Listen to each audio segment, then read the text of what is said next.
9-6.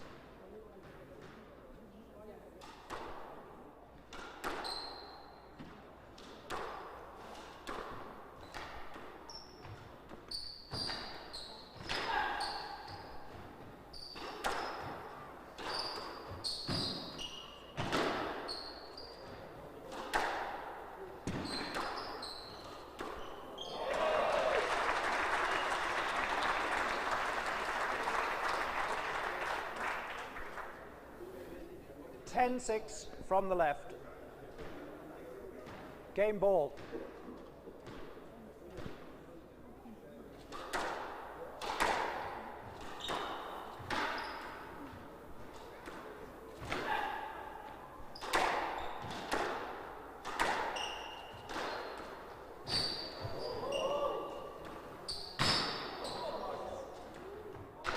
Ball's down.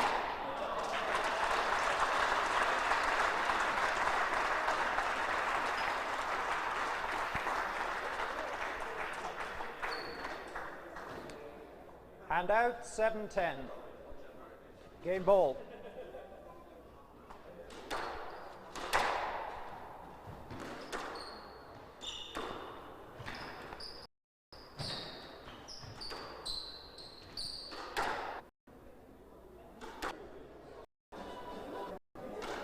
Yeah, we believe it's in Game to Daksha. in 6.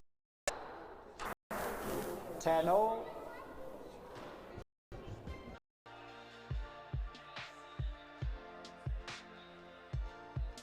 Very promising junior based here in the US. Anyone out there? 5-7.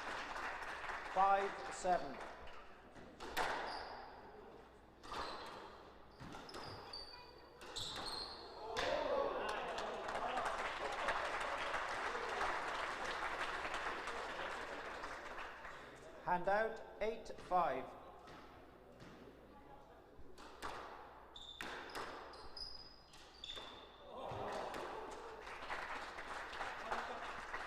Nine, 5.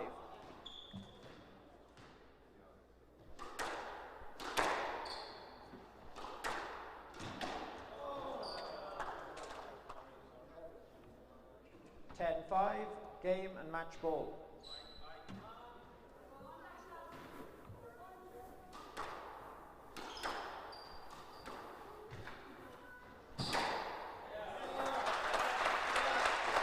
Game and match to Hosaka, 3 games to 1.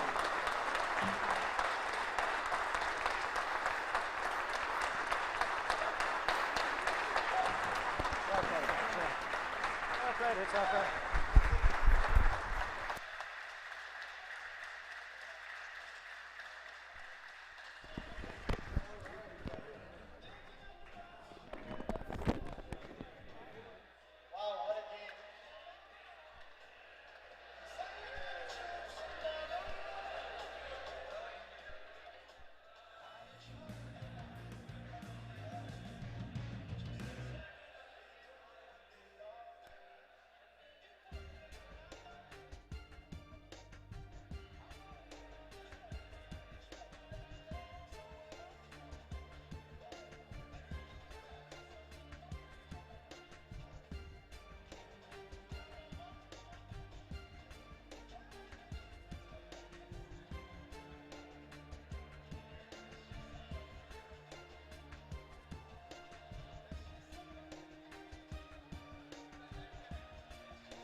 Welcome to Houston, Texas, and the 2017 Fight Night. We are live. I'm here with my co-commentator, Paddy Harrison. Yeah, great to be here, Nick. It's a pleasure to be here for the hutkay.fit Fight Night 2017. Really looking forward to the event this evening. You too, Nick? Yes, hello everybody. I'm Nick Sutcliffe. The atmosphere is heady right now. We're being treated to some live Indian drumming. The crowd is fizzing. We're going to be with you in a few minutes after the entertainment is over. Looking forward to starting this unique event. Yeah, great. See you soon.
versus Batman, it was Batman versus Superman. Oh, actually that happened last year, and that was not very good. So throughout modern and methodical history, we've had these amazing and epic battles. Some of these battles, like Karim versus Bird, right? Magic versus Jordan, they have defined their individual sports. They have created brands and icons. And we have two of those type of individuals here today. They may not be Rafael Nadal or Roger Federer up there, but as far as their sport is concerned, they are the best of the best. So we're gonna invite these two amazing gentlemen to come on the court and display some amazing skills in squash. One thing I would like to add, so before we do that, there are a couple of housekeeping rules I would like to mention. So this is not going to be an ordinary squash match. So typically a squash match is played between a best of 5 games. This is going to be a best of 7 affair. Beside that, there's going to be a couple of other changes which we have added to this particular game. There's going to be a couple of breaks players can take between the games. So between the games, instead of a typical 90-second break which happens, we're going to have a 3-minute break. And then each player can choose to take a 5-minute break at their discretion after a game. So total of 8 minutes they can take to change the momentum, how the game is going. So either one of them can do that. And then also, during the game, either one of the players can take a 2-minute sort of a timeout to get a composure, change some things around and things like that. So that's how the game's going to be different versus a regular squash game. We're going to do a couple of other things. So during the games, when we have these breaks, we're going to have hutkay.fit, one of our major sponsors of this tournament. It's going to be giving out prizes, things such as rackets, things such as squash bags, and additional items. So there's not going to be no Googling allowed. You cannot Bing it, you cannot ask Siri. So you have to use your squash knowledge. And we're going to ask some of these questions to you, and the people who get them right, we'll give them some prizes. Besides that, during the games, we're going to like to get all of you guys to cheer each one of the players. So Gregory Gaultier or Karim, by showing them you should have these flags. This game is being telecasted, so it's going to be on stream. So please show your support. So Mike Riley is here. He is U.S. squash, and he's always, if you guys follow squash on Squash TV, you probably have seen him. So he came all the way up from East Coast. So please give Mike Riley a big hand. He's going to be refereeing the game.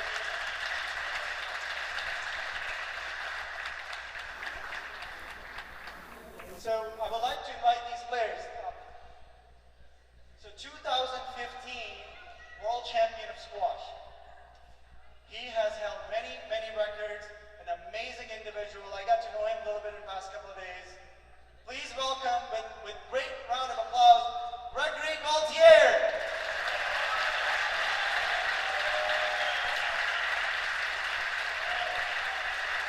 I think you guys got to be a little bit more louder for Greg to come out.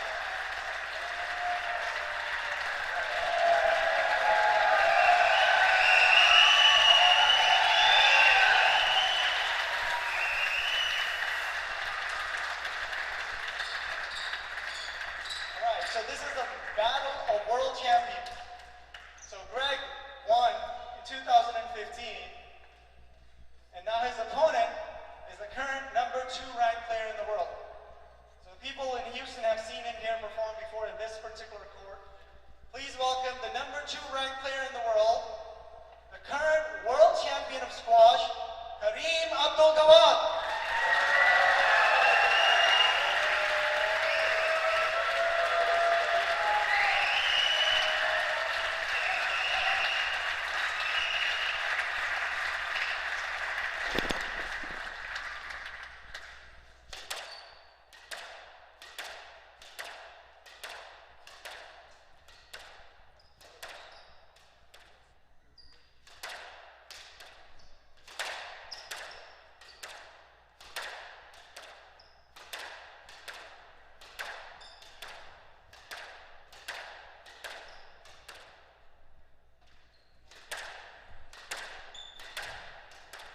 Well, welcome viewers to Houston, Texas and the 2017 hutkay.fit squash fight.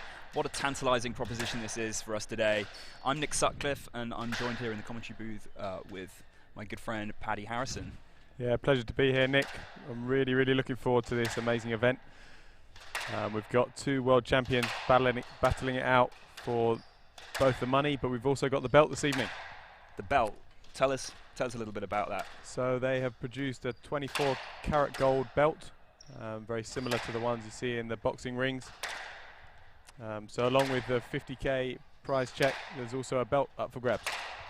Excellent. And you mentioned boxing there, Paddy. You know, the analogy is often drawn between squash and boxing and the attritional nature of both of the sports. If anything, this evening that analogy can be stretched even further, because the format of this very unique event, the squash fight, not only has a unique format but a uniquely large prize purse, does it not? Yeah, indeed. So the winner will be going up for 30 grand and the loser will be taking away 20,000, which is still a pretty hefty sum of money. But yeah, the attritional nature is only going to be heightened by the best of 7 format. So on the tour, we're used to having a best of 5 par 11 scoring, but today they've really upped it, making them earn their money with the best of 7 format. So very much looking forward to it, and we're going to have to go there, Nick. Could I have a prediction, please? I thought you might go there, Paddy. Well, you know, you said they'd up the ante, and they've upped the ante in so many respects with this match. Jahanzeb Khan, the promoter of this, and hutkay.fit have really put together a tantalizing format. And one of the things they've done is to slightly change around how the breaks work. And of course, on tour, ordinarily the players are getting 2 minutes in between games. Yeah. And with this format, they're going to get 3 minutes as standard in between each game, but then also the option to extend that to a full 8 minutes, which they're able to do once during the course of the match each. Yeah. And in addition to that, they're going to get 2 2-minute breaks, which they can call at any moment. So there are so many unknowns here. The duration of this potential 7-game match, the additional breaks. I have to say, I think I'm going to favour Gaultier. Gaultier, known on tour for when he's making a strong start and when he's the front runner, kind of steamrolling through his opponents, particularly in the early rounds of tournaments. But with this extra additional factor of the break, I think it's going to mean that if he does encounter any of that mental frailty, which we sometimes see with the former world champion, that it's going to give him that ability to reset. Yeah, indeed.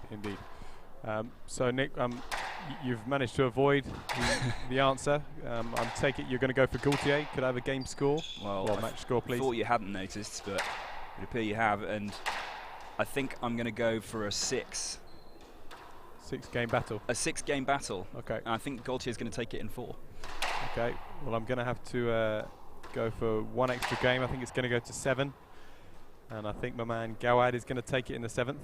I think his recent victories at the World Champs and his win against the world #1 Shabagi at the Qatar Classic is just going to give him that extra confidence to really back himself when it gets tough. He's got an incredible engine on him. He's known for his victories in 5-set matches, so I think that best of 7 is only going to heighten his ability to win the match. Indeed.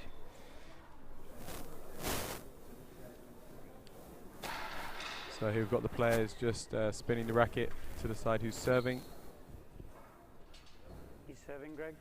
I think one thing that's, you know, This moment to introduce one of our. I'm just going to hand over to the MC for a few moments. Citizen Foundation is a non-profit organization. They are based here in Houston and they do quite a lot of work in Pakistan. I would like to introduce Maliha Haftar, who's here to talk about what Citizen Foundation does. Please welcome in a good round of applause. Thank you, everyone. I'm only going to take a few minutes to talk about our great organization, the Citizens Foundation. And I've been volunteering for it for quite some time now. And just wanted to say that TCF has been building schools in low-income organizations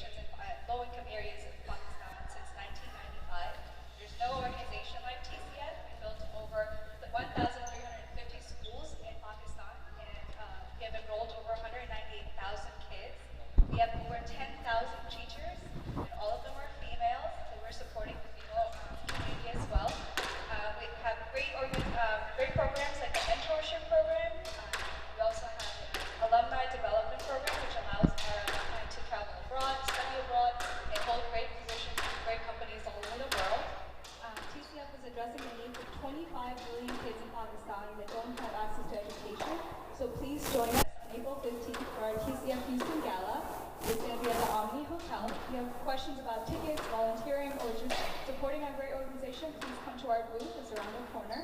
If you got our wonderful TCF mugs, will you please hold it out for us right now? There we go. Thank you so much. Enjoy the match. So I'm going to hand the microphone to Mr. Riley to start the beginning of the match.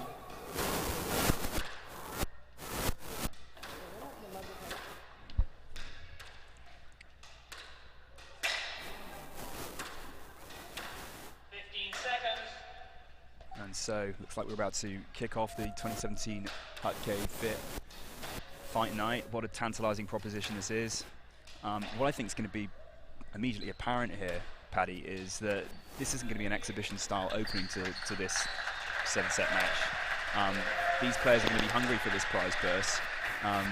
This isn't like an off-season training match or practice match for them with a good crowd. You know, this is for the money, and particularly I think Gaultier is going to be particularly sensitive to that, and it's going to come out here and really play proper squash from the get-go. Yeah, definitely. So, yeah, as you said, no exhibition squash, no fancy nicks, playing around the first few games. Both players will be looking to get off to a very quick start. Having a chat with Gawad earlier in the week, he said if it's there to take 4 love, then he'll do that. So here we go, first point, first game.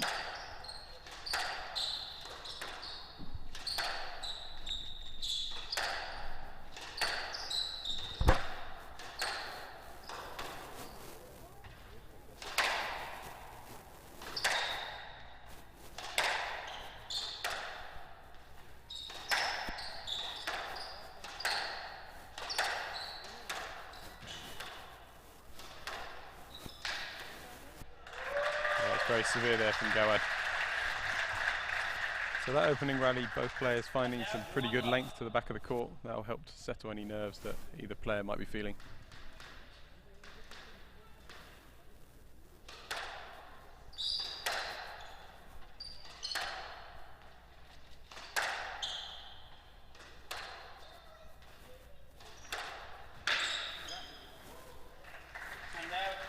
Gaultier finding nice line against the wall there. I mean, Paddy, we're used to obviously events with this kind of stature of prize money taking place on the all-glass courts, particularly the matches that are televised. And how do you think the viewers can expect the game to change a little bit on this more traditional court? Obviously, we've got the one glass sidewall, but the rest of the court being more of a traditional panel court. Yeah, I would say probably with the all-glass courts, maybe a little more dead on the court, so could be a little bit bouncier on this court.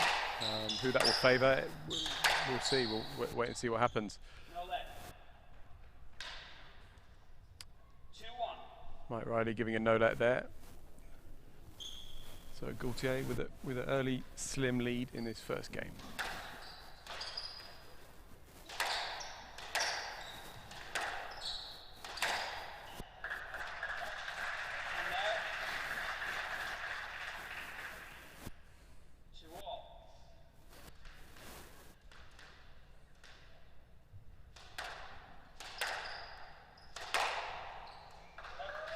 Well, I'd say, Paddy, that Gawad seems to be finding his range fairly early on and taking the ball in nice and positively. He's not hanging around. Yeah, that was pretty outrageous, the forehand kill there. Snapped the ball through with incredibly quick racket head speed. Both players looking pretty good in this first opening rally, wouldn't you say, Nick? They are, and I think that's what you'd expect. You'd expect the quality and the lines and all of that to come in early on in this match. And like you said at the start, this isn't about flash and corkscrew boast. It's about a really regimented and structured approach to winning the match. And both players, it's something new for them, the 7-game format, and they're going to be feeling this out as much as the audience and as much as the commentators are. Yeah, most definitely. We've had a look. We've tried to find some other sports where they use this best-of-7 format. We did our best. We could find the basketball playoff series they have in the NBA. They go for the best-of-7 matches rather than games. But apart from that, this really is unique. So certain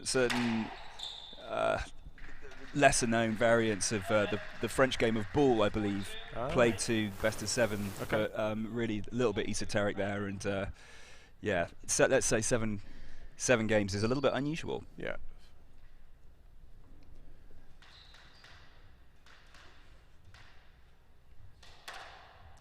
So there's been a lot of speculation this week, certainly amongst the Houston squash players and this burgeoning squash scene that there is in this very international city, but none more so than the question on everyone's lips around, you know, how will both of these players choose to rock the belt, the 24-carat belt, should they win it?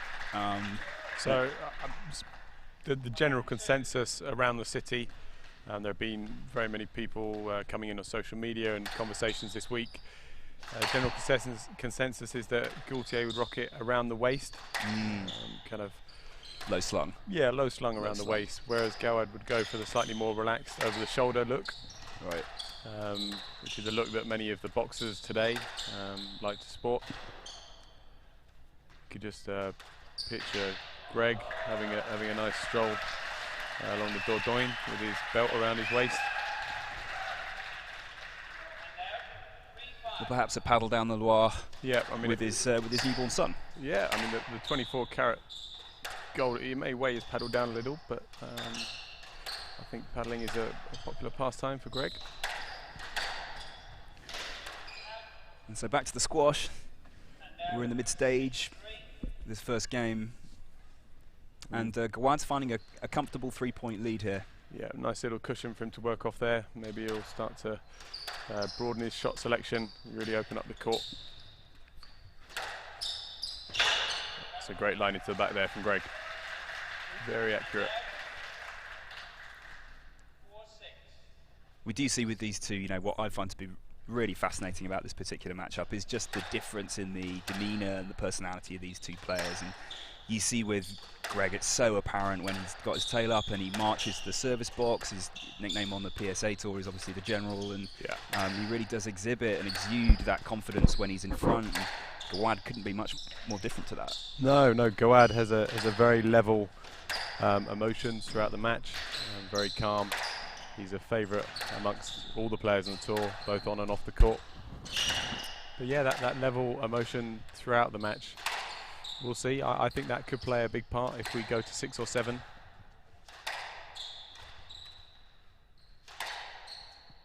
But we've also got two players that are very similar in height, but the physicality and the way they move around the court is quite different, wouldn't you say, Nick? I would say that. You've got the highly explosive sort of plyometric movement of Gaultier contrasted with that more languid, but you know, very fluid and easy-looking motion from Gawad, and both highly effective in their own way. Yeah.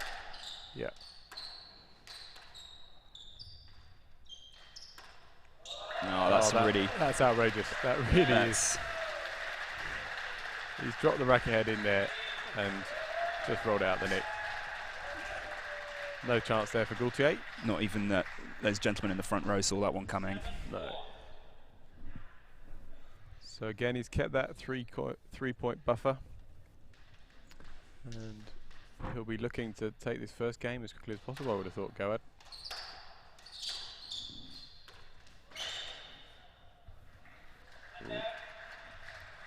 Nice top spin and drop there from Greg. Likes to roll the wrist over in that front corner and kind of counter to the orthodox cut on the ball. Likes to come around the top of the ball and just fade it nicely into the sidewall. Yeah. Helps to keep the ball nice and low. And sometimes some of that side spin can take that ball back into the sideball. And if you're lucky, it rolls out the nick. And if not, it just clings onto the sideball. So.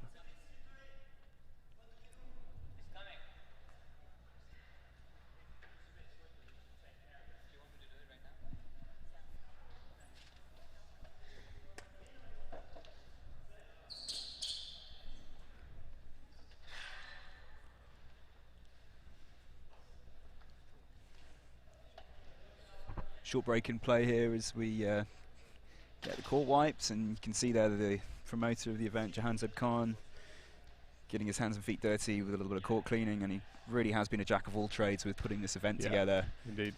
All the guys from hutkay.fit who are now sponsoring some of the top players in both the men's and the women's rankings. We've seen Amanda Sobey recently sign up with them. She was down here in Houston a few weeks ago. Mazen Hesham, who's probably somewhere in the audience, also a new signing. He's doing some great work with those players and putting together, as you can see, some really exciting, innovative formats. 6-7. So Gaultier is pulling 2 points back here, back to 7-6. We'll be hoping to level up in this next rally.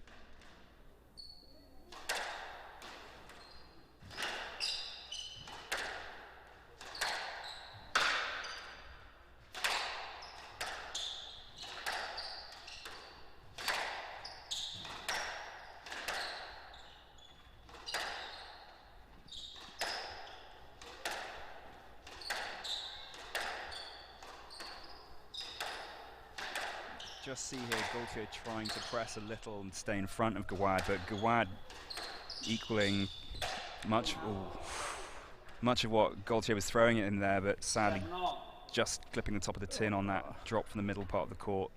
Yeah, he can't afford too many more of those.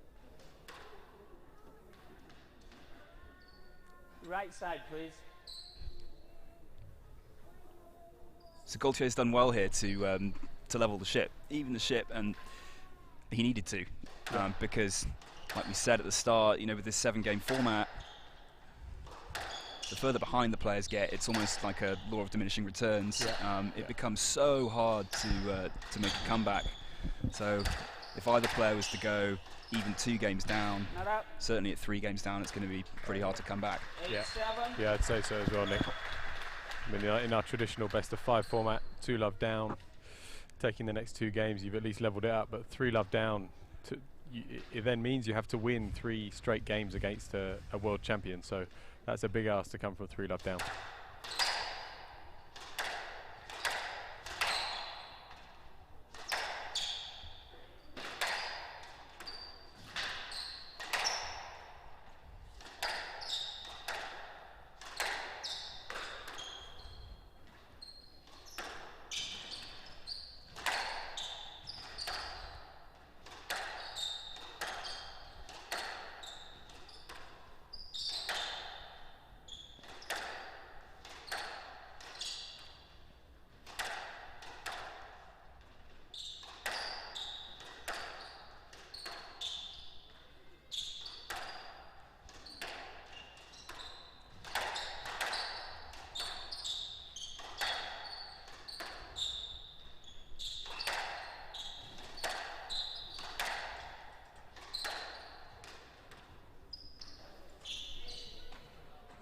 Gaultier.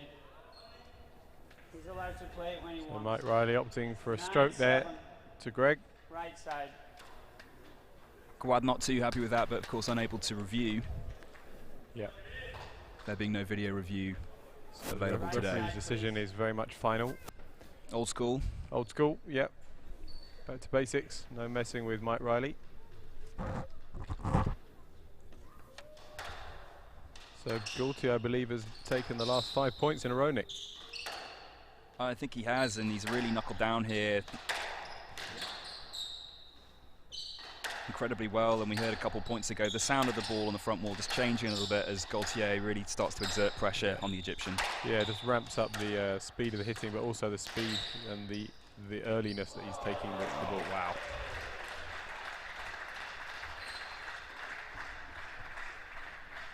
And we'll send that one away to our video analysis team. Yeah. Oh.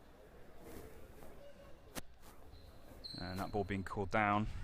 Just clip the top of the tin. So we've got game ball coming up here for Gaultier. 10-7 up. Got 3 chances to convert.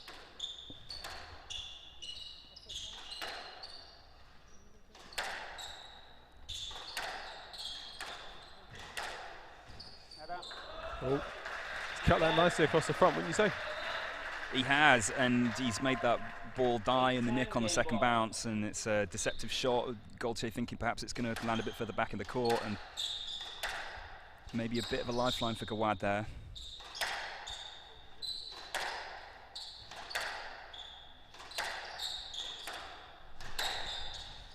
Yes, let 8-10, right side, game ball.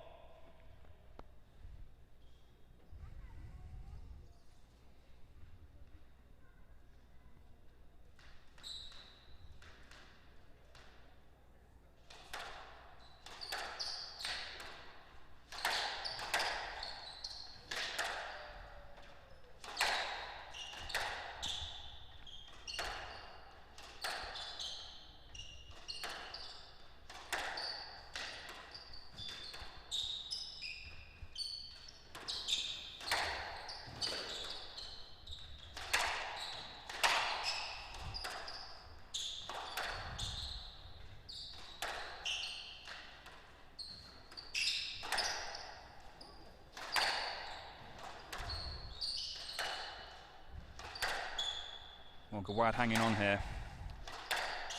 Yeah. He is a fighter.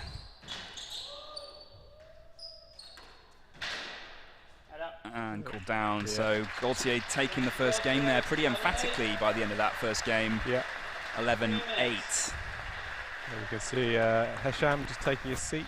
Well, leaving his seat. He's going to go and have a quick word with Gawad. Try and give him a few tips and get him ready for this second game.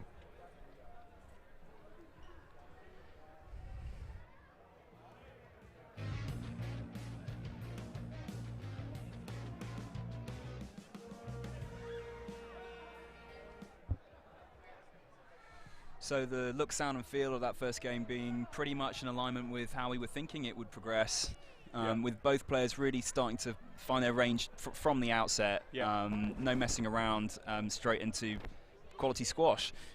Gaultier falling behind in the mid-section of the game, but really coming back incredibly strongly at the end of that first. Indeed. So we saw all four corners of the court being used very well. It wasn't just hitting to the back, mixing up the pace, using some nice angles there, so it really is top quality squash we've got here tonight. A few t-shirts being thrown into the crowd. Yeah, you can just see the promoter there administering some prizes, and one of the great things about this event is the way in which the audience are really involved in the proceedings, and there will be, I think, as we see those extended breaks being used by the players, there are going to be some more Indian drumming, some more prizes being thrown around in between games, and it's great to see, and everybody loves a buzzing atmosphere and an audience that are responsive to what's happening on the court. The players love it, and hopefully you, the viewers, love it too. We certainly love it here in the commentary box. And there we are, in fact, we're in the commentary box, as you can see. We weren't making it up. This isn't pre-recorded. This is live here from Houston. This is the hutkay.fit 2017 squash fight, incredibly unique event. I'm Nick Sutcliffe. I'm here with my co-commentator, Paddy Harrison. Yep, thanks Nick. It's a pleasure to be here on this one-off event. So here we've got the crowd looking very excited. We had some great junior matches earlier in the day. We had a series of exhibition matches from some of the top junior players in Houston, and we also had some people traveling. We had the Asian under-11 #1 traveled here to play in an exhibition match, and he managed to take down Darksha in a very, very close 3-1 battle. I might need to turn it on. You got a minute yet? So Nick, what do you think both players are going to be thinking coming to the second game? We'll start with Gawad. I think Gawad's going to be thinking there's no way on earth I can lose this game. I think if he goes 2 love down, it's going to be pretty tricky for him to come back, particularly with the general's mentality of Gregory Gaultier, where he starts leading from the front, he gets his tail up, the body language and the posturing becomes incredibly positive. He really starts to dominate on the court and hit those incredible lines that he's known for. So if I was Gawad, I'd be thinking about how to make the most positive start possible to this second game. And then to contrast that with Gaultier, he'll be wanting to look for a little bit more of the same. He'll want to be following on from the end of that first game. He won't want to start in the same manner. He'll want to get off to a good start and get his tail up, and then come through at the end like the general does when he's ahead. So we can see Gawad getting back onto court first. He's had his chat with Hesham. He's probably taken on maybe some fluids, some water, and maybe some carbohydrate drink with some electrolytes in there. And another interesting thing with this best of 7 format, the nutrition and the other strategies put in place will have to change slightly, because if we are going for a 2 hours, potentially 3 hour match, the carbohydrate stores in the muscles are going to be starting to get depleted. So if they can top those up in the first and second games in the breaks, then that's going to benefit them in the long run.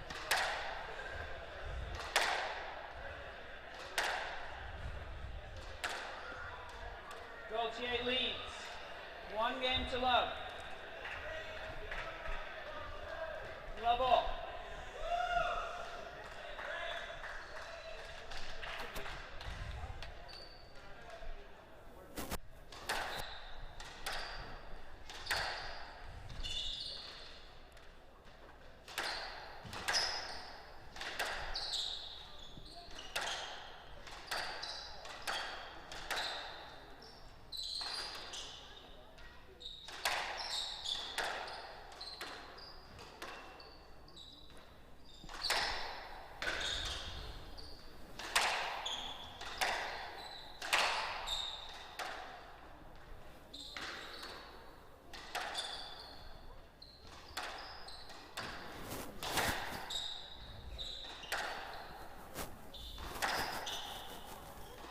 So we're already seeing some positive hitting from Gaultier here in this first point, and I think what, if anything, Gawad will be looking for a cheap unforced error from Gaultier, just to nullify that confidence that Gaultier's come into this second game with, and give him a light at the end of the tunnel. But right now, I have to say, Gaultier's looking pretty positive. He's looking very good. It's a pretty long rally to start off this second game. Again, Gaultier just rolling the wrist over there. Just a little bit of top spin on that counter drop. Always giving a stroke. Okay. Gaultier a little bit upset with that, wouldn't you say? Just demonstrating to Mike Riley how he thought the incident played out. Now, Gawad will be noting this. If there has ever been a chink in Gaultier's armour, it's been that when there's a couple decisions that don't go his way, he can get sidetracked and distracted and a little bit irritable. And Gawad would have just taken note of that. Yeah. Oh, he stuck that in the tin. That's not what Gawad needed at that point. When you get that point from Gaultier, you really do need to press on and make the next one as hard as possible.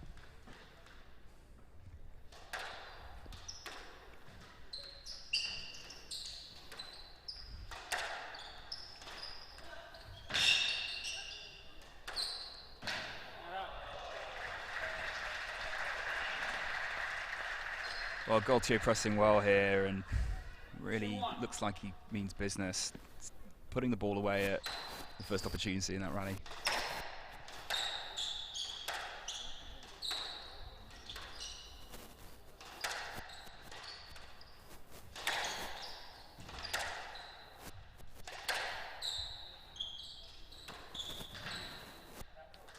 That trademark backhand drop from Gawad there.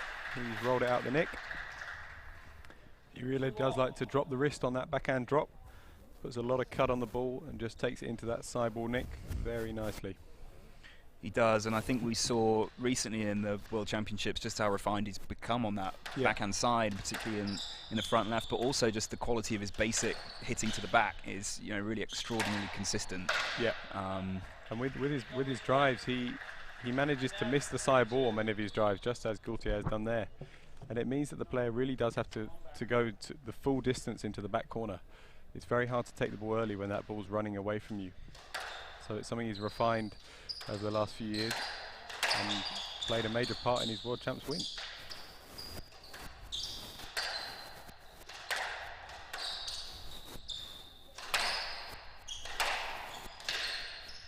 Yeah, that's loose from Gaultier, and it's been put away well by Gawad. And now 3-all.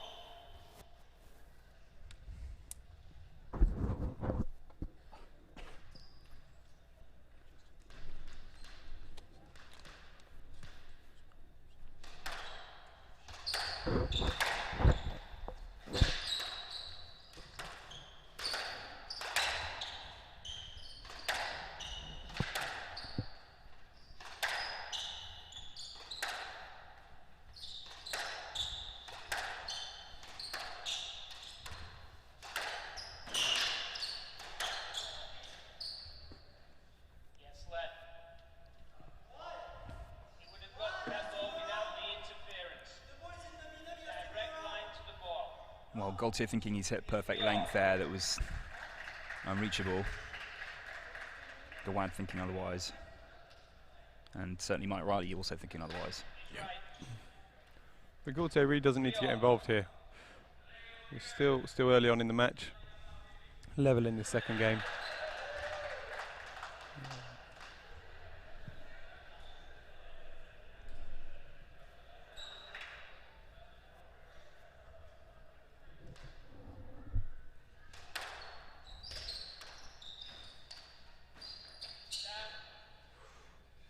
Gaultier just clipping the top of the tin there, and starting to see a couple of unforced errors from Gaultier early on in this second game, and a little bit of involvement from the referees, and Gawad noting all of that and starting to probably dig in here.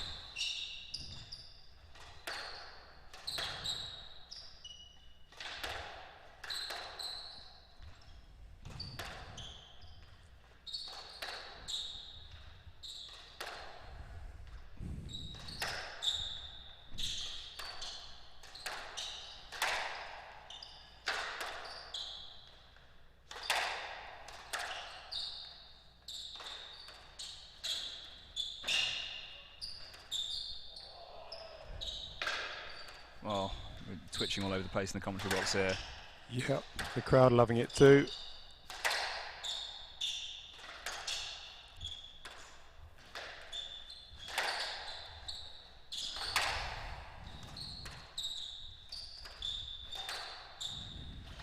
So this is the first extended rally of the match, Paddy, and going to be interesting to see who comes out on top of this. It's a little bit loose there. Oh, but Gaultier's got himself back in nicely.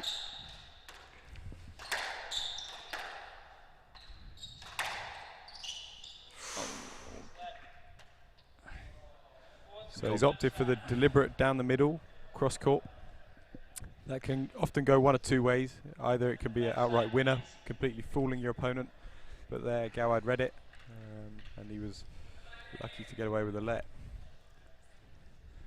Yeah, he was, and as you can see, the players just opting to take a little bit of time before the next serve here. That really was a pretty extensive rally, definitely the longest rally of the match so far, and the players going highly anaerobic in the middle of that, and obviously recovery needed a little bit longer. Yeah.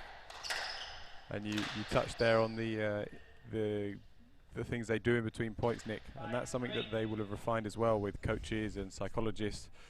So many of them opting for the hand wipe. They may have a small phrase that they say to themselves just to regroup after particularly long rallies. Yeah. Because the last thing you want to do is slam a ball in the tin off the serve after a hard rally. Right. Often you see it many of the junior tournaments, a hard rally, and someone sticks up a lob serve, and the juniors really do slam it in the floor. And that's, it's a maturity thing, and these guys really are at the top of the game. So they've refined those mental the routines, the habitual, the routines, and one that does spring to mind is the Nick Matthew bending over at the hips, and I can assure you he's not bending over at the hips because he's completely out of gas. It's very much a psychological habit that he's formed and practiced actually over years and years, and it just helps him reset before the next rally. Yeah.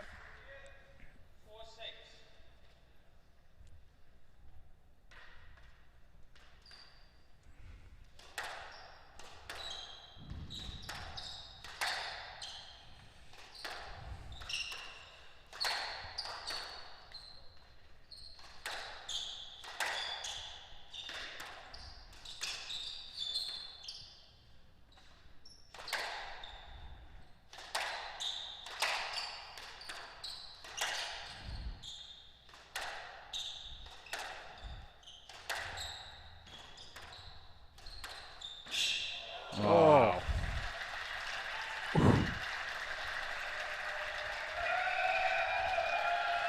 Gawad a little frustrated that he wasn't able to scoop that one up.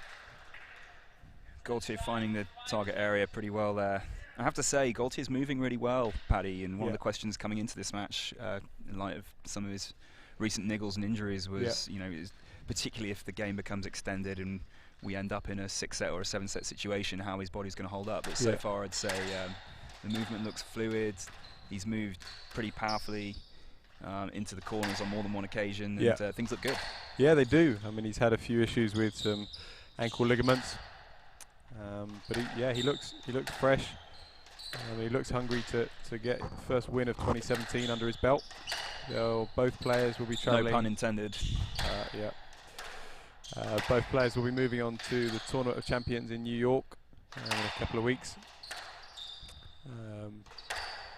We're not sure of their travel plans yet, whether they'll be heading home to their home countries or whether they'll be taking the direct flight.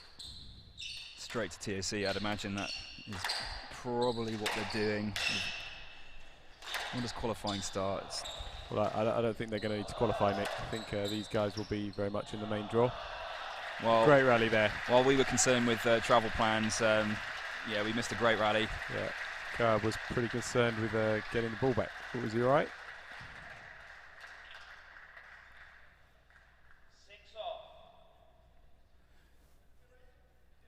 Gawad just bending over there. We hope it's just to rearrange his skins under the shorts rather than undergarment, clutching any kind of injury.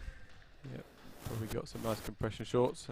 Gaultier likes to go for the full works. Goes for the compression socks too, compressing those calves of his.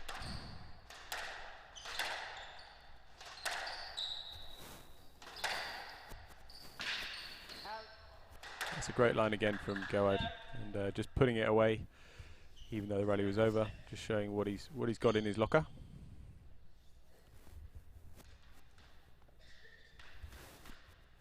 So Gawad's done really well here in this second game, just to keep things evened up. And Gaultier started at 1,000 miles an hour, and Gawad's just weathered the storm.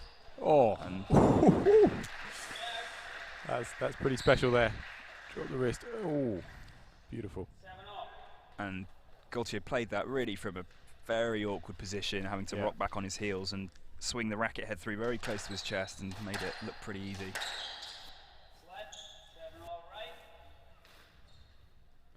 Easy one there for Mike Riley. Bread and butter stuff for the referee.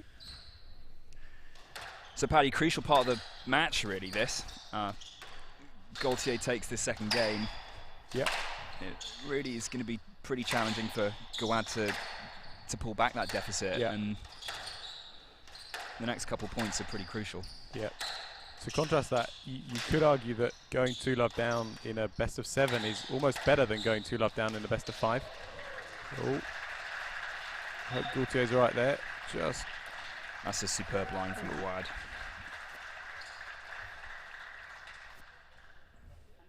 Is he going to opt for his 2-minute break? No, just wants to get the court cleaned. I wonder, Paddy, whether the players in this situation with the adrenaline and whether they will in fact remember that they have the option of using that additional break. Oh, is he?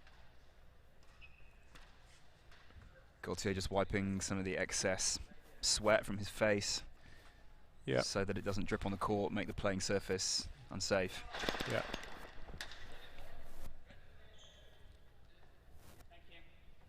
So no break here. The players are going to continue. Gawad serving at 8-7 in the business end of the second game. Indeed.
Oh. That's special, Nick. So Gaultier, crowd going absolutely the crowd wild. going crazy, and Gaultier doing so well to pick up that first ball from the front left by practically going into the splits and then just finishing off the reaction volley straight into the nick. I assure you that is far more difficult than he made it look.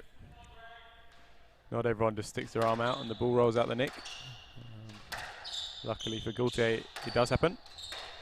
Oh. He clipped the tin. He nearly did it again. I think he clipped the tin.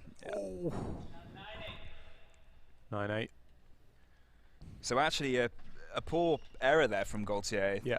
Perhaps didn't need to go so low on the shot, and he's just let Gawad back in now. Gawad leading 9-8 at the end of the second.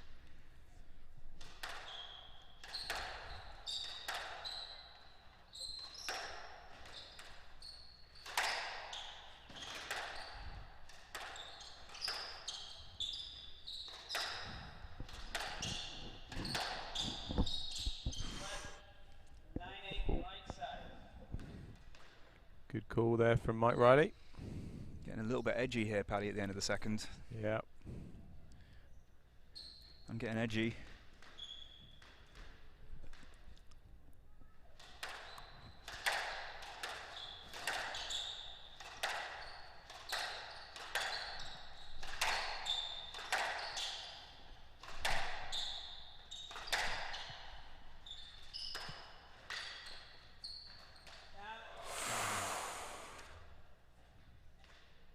can just see from Gaultier's reaction. Oh dear. That wasn't even close to Didn't being even clip up. the red.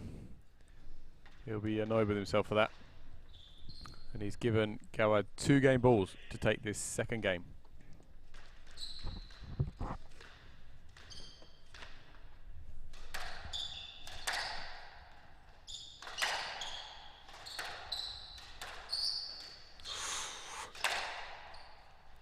Gaultier's scrambling here. He really is. He really doesn't want to lose this second. Oh, he he squeezed him on the tight. sidewall. That's good work from Gaultier. They'll probably want to get the court swept.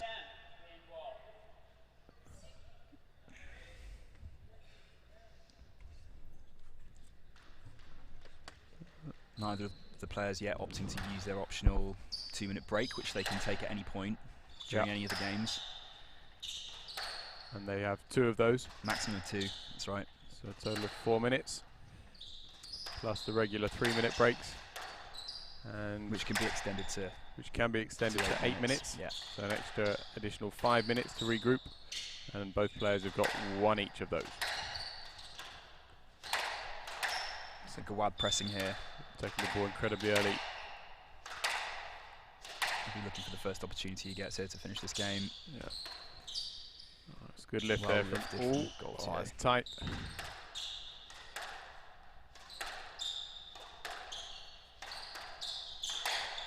Oh. Oh. Gaultier not happy at all.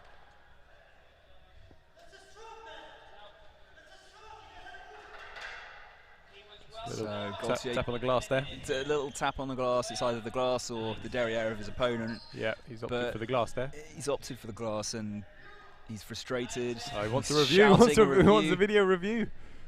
We're not. Unfortunately, Greg, we haven't got any of those today. Mike's decision is final. So once again, let ball, and one more opportunity for Gawad to close out this second game at the hutkay.fit Fight Night 2017. Unnecessary error there. That's poor. And you can see what that meant to Gawad with the fist pump there. He really needed that, and he's back in it. It's 1 game all.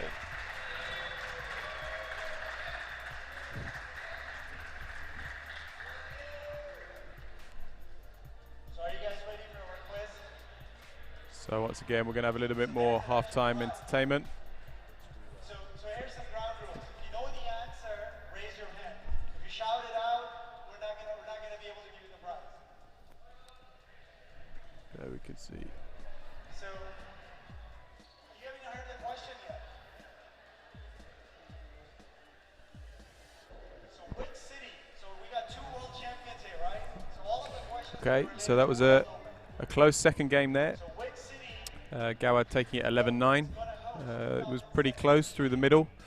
Gawad weathered a few attacks from Gaultier, but in the end he closed it out well, 11-9. Again, we can see some of the great lines Gawad hit, not clipping that side ball, fading the ball right into the back corners. And that really was special, wasn't it, Nick? Rolling it out of the nick. That was a super shot, and yeah, Gawad has done what he needed to do in that second game.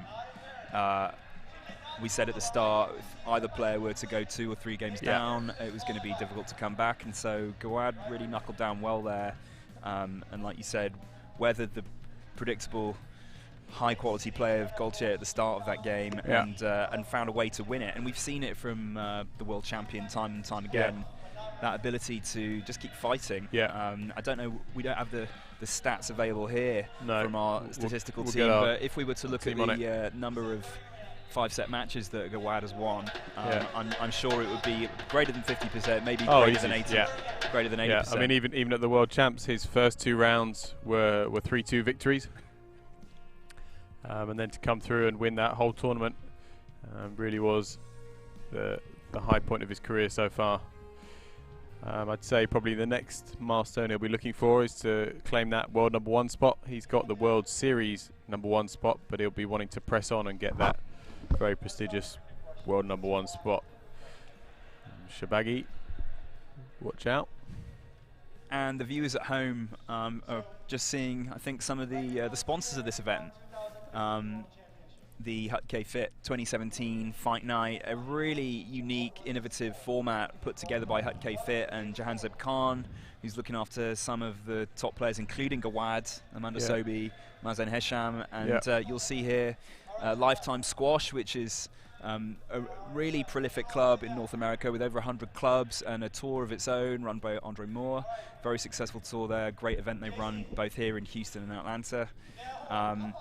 Really unique format as a whole, this whole event, because an aspect of it that the viewers may not be aware of yet is that the winner of this fight, the winner of the challenge match, will go on to be invited back as the champion next year, and they will be challenged by the winner of the Houston Open, which this year was a 50K event. It will be held later this year, so hopefully that will attract some of the top players in the world once again back to Houston. As Nick's mentioned, if you get a win in that Houston Open, you'll be invited to what we expect to be an even greater prize pot for the next hutkay.fit Fight Night. Yeah, a really great formula, and something that will entice players to Houston. The fact that it's a one-match victory, the players aren't forced to play through 3 or 4 or even 5 rounds to reach a final. This is it. This is the one match, and the winner walks away with $30,000. And for a player like Gaultier, he'll be after blood this evening. He'll be after that prize money. Yeah, indeed.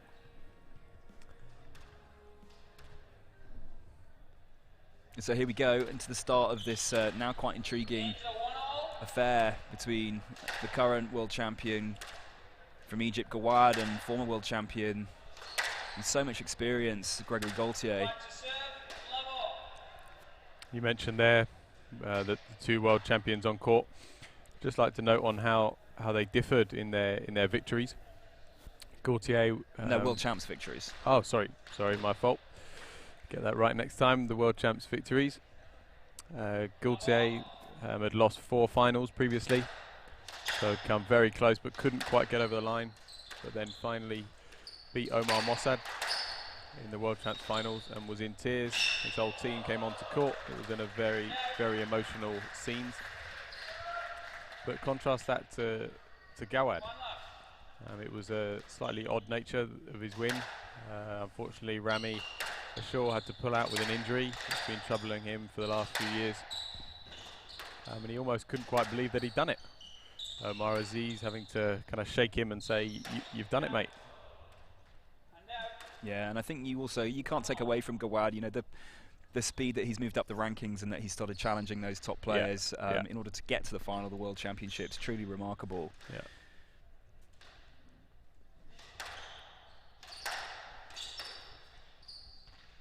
In fact, we heard Gawad speaking with some of the children from the local urban squash program, Mission Squash, earlier on this week during one of his clinics, and one of the things he commented on specifically was, the way that he was asked what changed from a few months ago, where he was, not quite tapping on the door of the top 4, and he just simply said that he started to believe that he could beat players like Gaultier. And and it's that belief that sometimes, well, in this case, has taken him over the line. Going on court thinking, all right, I can challenge Gaultier and I can get a win, compared to, I'm probably going to see if he gets injured and maybe scrape a win that way. That can be the difference, and has proved critical for him in the last few months and years. So we're at 2-2 here in the third. Who do you think is going to take this third, Nick? Well, we see Gaultier getting a bit animated here. I think if that continues, it could well go Gawad's way, but I don't think we've heard a single word from Gawad yet. No, we haven't. Well, he isn't the silent assassin, but he could well be. Of course, that nickname being applied to Karim Darwish. Yeah. He is the baby-faced assassin. I think that started to trend on Twitter yesterday. #VFA. Yeah. Please feel free to send in your tweets, your thoughts, any predictions, anything we may have got wrong. Yeah, please let us know how you're feeling. Amount. Yeah, considerable amount of mistakes from Nick. Keep buddy. No worries. So yeah, please let us know how you're feeling about this match.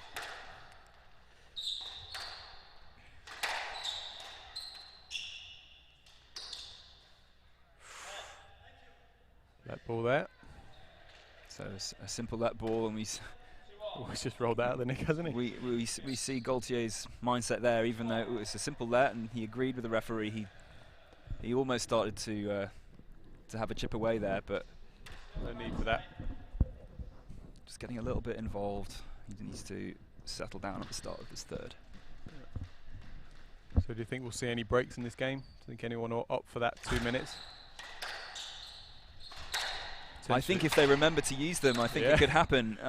Any viewers just joining us, this Squash Fight 2017, held by hutkay.fit in Houston, Texas, is a best of 7 game match.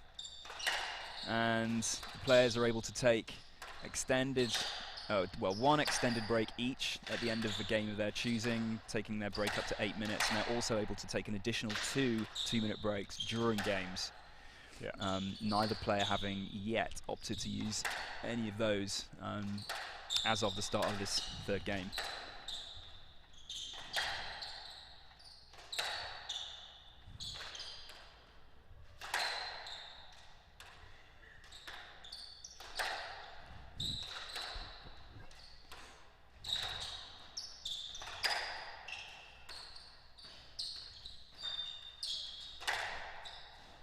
Oh, it's good work there from Gawad. Hit that pretty flat into the back right. Not super tight, but he sent Gaultier the wrong way. Just having a little hug there, the boys. Yeah, he straightened up nicely there, Gawad, and what we tend to see with the players stretched out there in the front right is that the physics of the body will typically take the ball across court when you're stretched out and reaching, but a player with the level of skill, of dexterity in the wrist, right, he's able to just punch that ball straight, even with his body turning. Yeah, Gaultier just stretching out his pecs there, and just being a little tight. Oh, again, he's tried to roll that ball over with a little bit of top spin, but he's clipped the tin. That's the danger with that shot, wouldn't you say, Nick? I would, and it's effective when it works and the timing's right, and just unfortunately clipping the top of the tin there. So 4-2 Gawad in this second, and starting to see a few unforced errors from the Frenchman. Yeah, Gawad will be very pleased with the way he started this third, and he'll want to press on, maybe take it to a 4, 5, 6 point lead.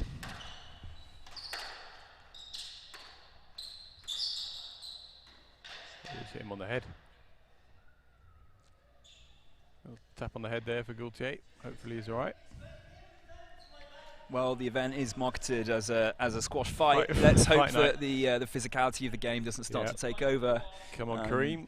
Please keep it clean. Otherwise, you'll be having a tap on more than the bump.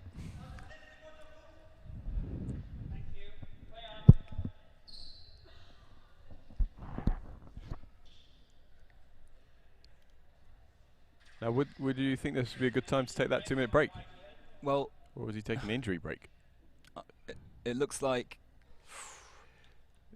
Gregory Gaultier is taking a moment. We're getting a close-up of quick shower. I don't know whether it was the butt of Gawad's racket that just made contact with Gregory Gaultier's head there. It looks like he's in some considerable pain there. He'll have to make sure the wound is covered and that no blood gets onto court. If it is bleeding. Yeah. We'll be able to probably see on the towel after he takes it off his head. It looks like he's going to be okay to continue. So we believe that was just an injury break. It was not one of his 2 minutes.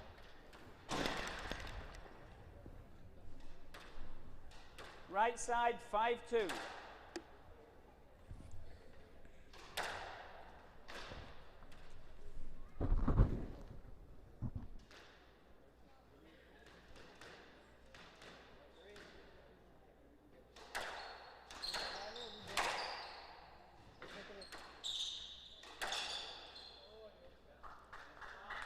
6-2.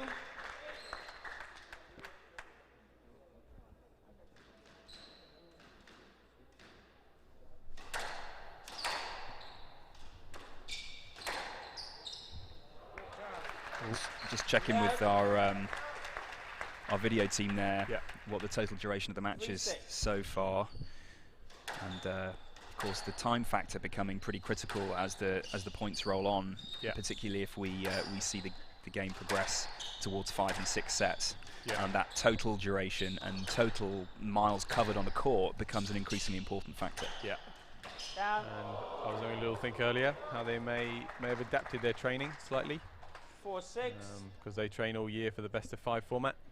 Maybe they would have added in a few extra intervals in their training, maybe a little bit more endurance work.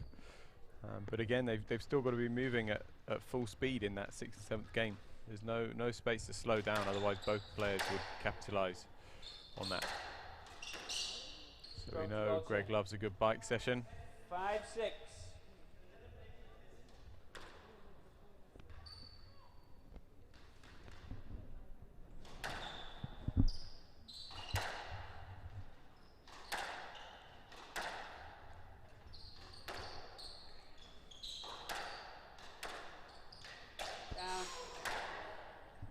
Just it's in there, Gawad. So Gawad will be disappointed that he squandered the 3-point lead he had. As Gaultier levels up 6-all in this 3rd game.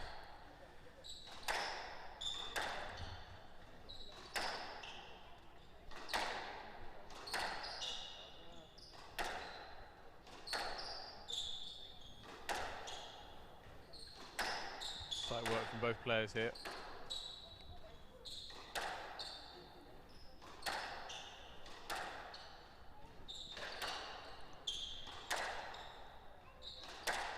There's the forehand angle.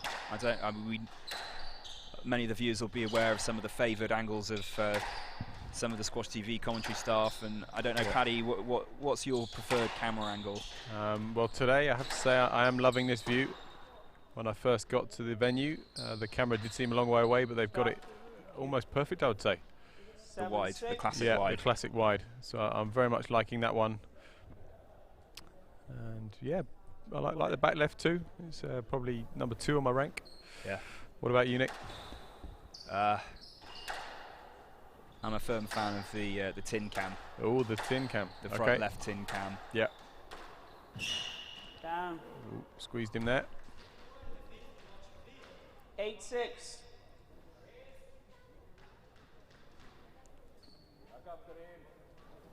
So Gaultier wanting to speed up the play here, as you can see, he's ready to serve, and Gawad just taking a moment to reset.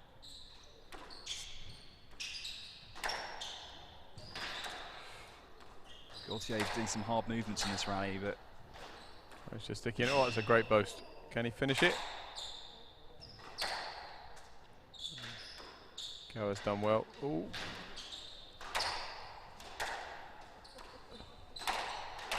This is a superb rally. Really are being treated to some incredibly high quality squash here, aren't we, Nick? We are. And viewers around the world. The crowd are going to appreciate this rally. When it comes to a conclusion, both players being stretched into every part of the court, and Gregory Gaultier. Crowd loving that. Straightened up nicely there at the end. They've got their flags out. So everyone who bought a ticket for this evening's event. We've got our flags out as well. Yeah. You can't see them, but I can assure you that we do. Yep. 9-6. Got my Egyptian flag backing my man Gawad. Of course, all members of the commentary staff are impartial to the result. Yep.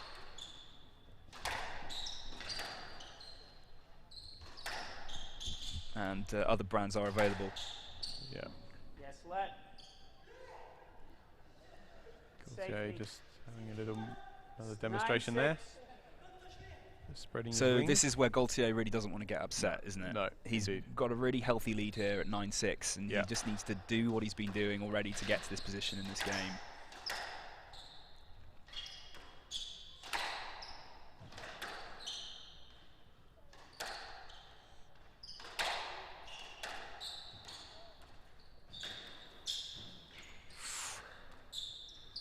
tight. Oh, oh, he's dropped it. Yes, let. So You got through the ball. You should have played it. You're lucky to get a let. 9-6. Another little demonstration there from Gaultier. Just be careful, he doesn't break the racket.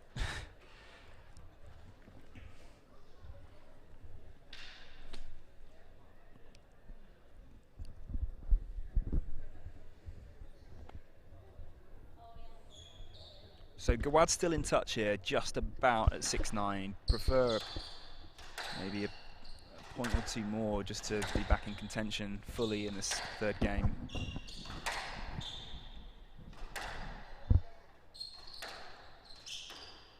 Gaultier looking to stay error-free. Well, he's got a chance here. Soft hands.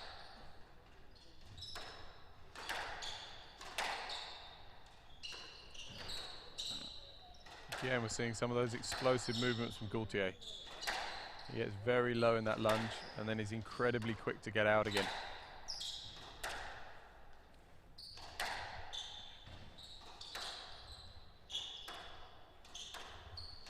Heavy on the drop there from Gawad. He had a chance. Oh, he's read it. He's read him. Oh! Is that going to be a let ball?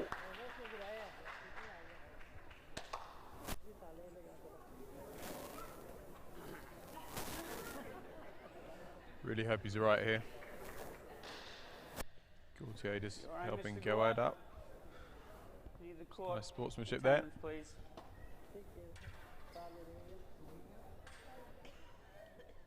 Once So again, maybe it would be a good time to take that 2-minute break, Nick. 10-6. Left side, game So ball. just taking a tumble just onto his hip there, I think, the side of his hip. And he's okay. The break being used to just mop some of the sweat off the floor here.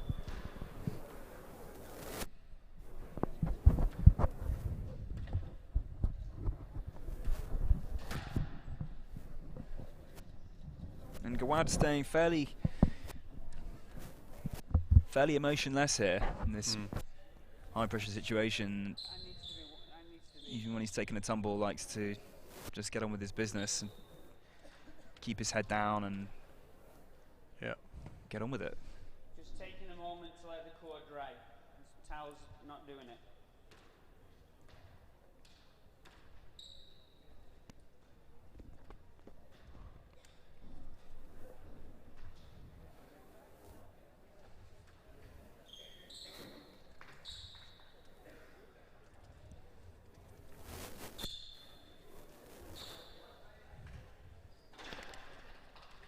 So Gawad not asking.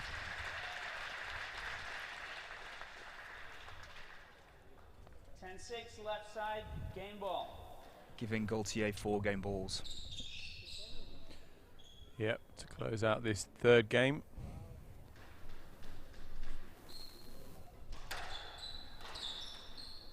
Head up.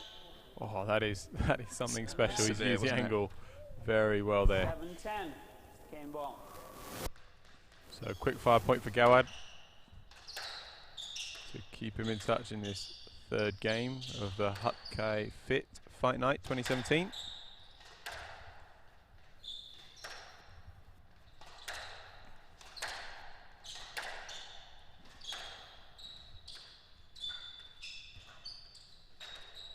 That's ridiculous work on the front right hand corner, Paddy. Yeah, that really is. Oh, and again.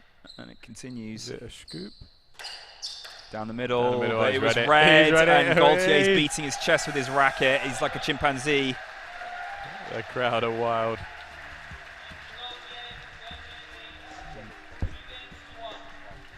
So Gaultier leads 2-1.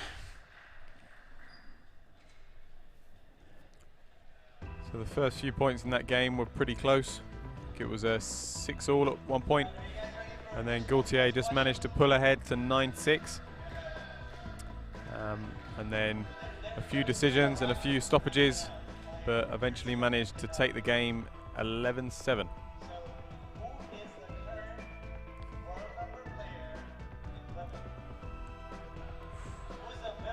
So I'm not sure if the viewers can hear, but the MC of the event is conducting a quiz with the audience for some quite excellent prizes, and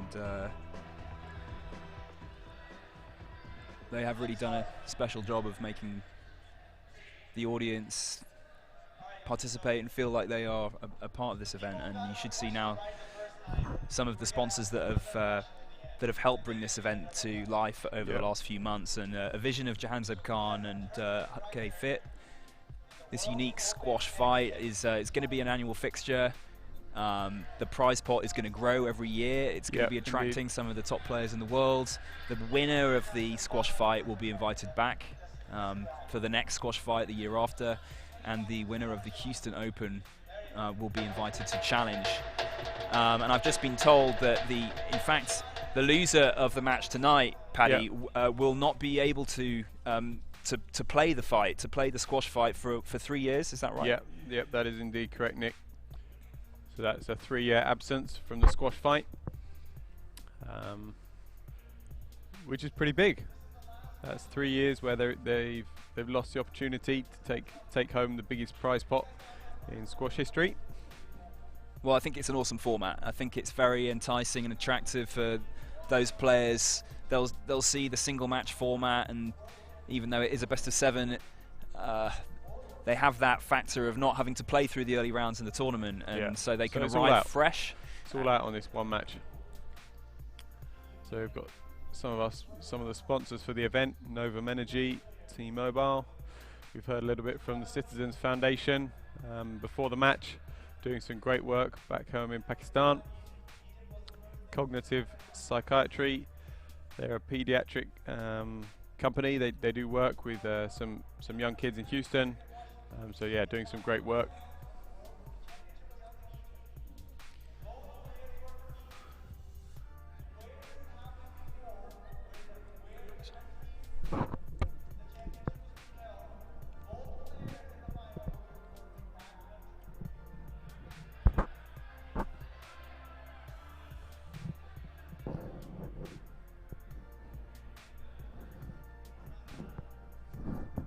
Well, welcome to Houston, Texas for the 2017 hutkay.fit squash fight. I'm Nick Sutcliffe. I'm here with my co-commentator, Paddy Harrison. Yeah, great to be here.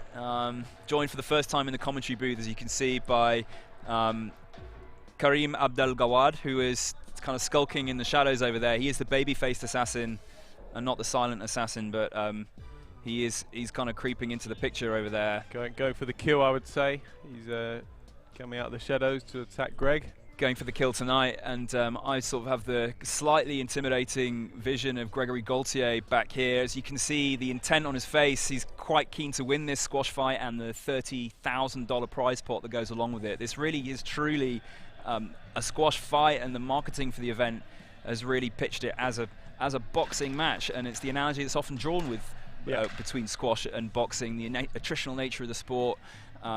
And also that prize money, which is front and foremost of this event. Yeah, and also the belt, not to be missed. We've got the 24-karat gold belt on show in a glass box in the foyer area of the club here today. I can just picture Greg with that belt around his waist. He looked very pleased with himself. If he had that on, I would say, it would match his yellow shoes. So the belt is engraved with hutkay.fit on. It also has both players' names.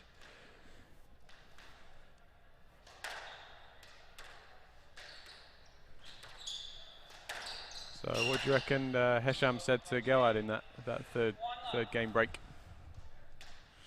Well, I think they probably started with a discussion about Hesham's his hair products, and he's been changing his hairstyle a lot recently, but he's gone from the braided to the slightly fuzzy look. Yeah, the bouffant, and he's sporting it very well here tonight. But then they probably got down to business, and Gawad again is going to need a very strong start, which it looks like he's producing. Outrageous! Look at that, cut the ball in beautifully. He's gone for that front wall, floor, side wall. Just keeps that ball incredibly close to the side wall, and kept it very high up the court, wouldn't you say, Nick? Indeed, that ball staying very high up the court, making it very difficult for Gaultier to retrieve.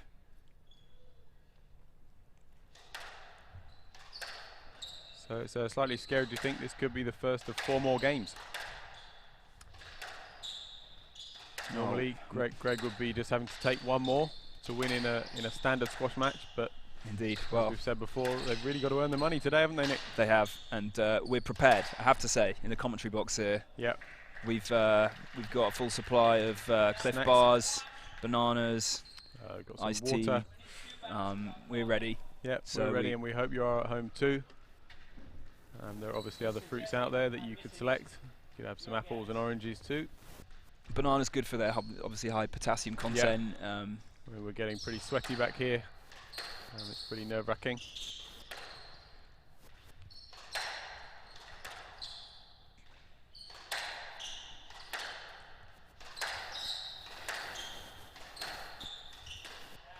Oh, he's kept the tin again. Can't afford too many more of those, Gawad.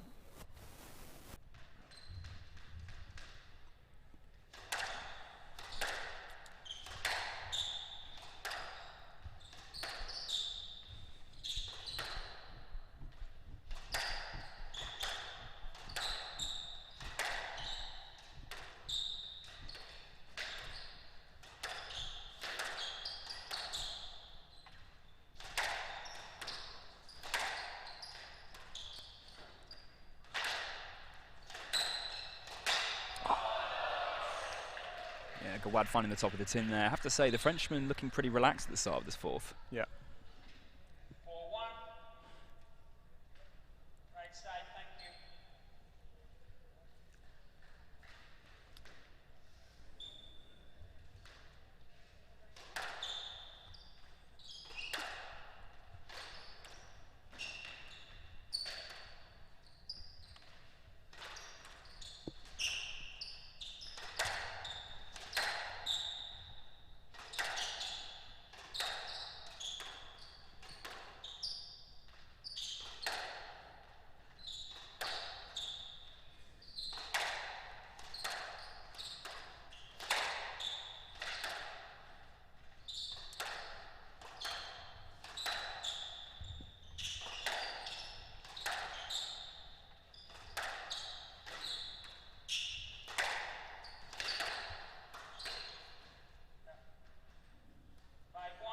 Clip the tin again.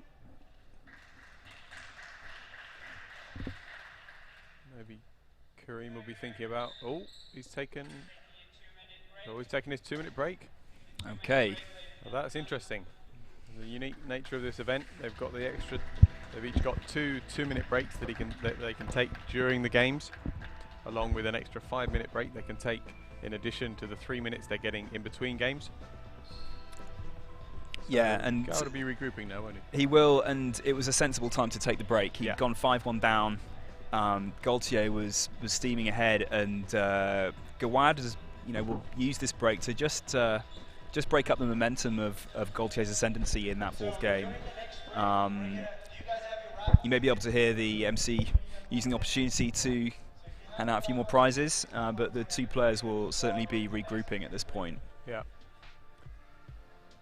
So Gaultier's just got to be a little bit careful here, because obviously he was on a very good run there. So he's just got to be careful that he doesn't let Gawad back in.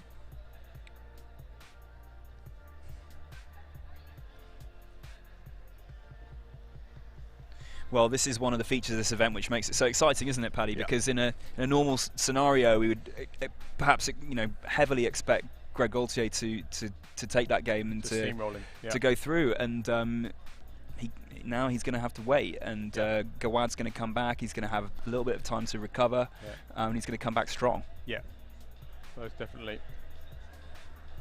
So here you can see some more of the sponsors for the event. Got T-Mobile, mobile service provider all around the world. Got the Houston branch sponsoring the event tonight.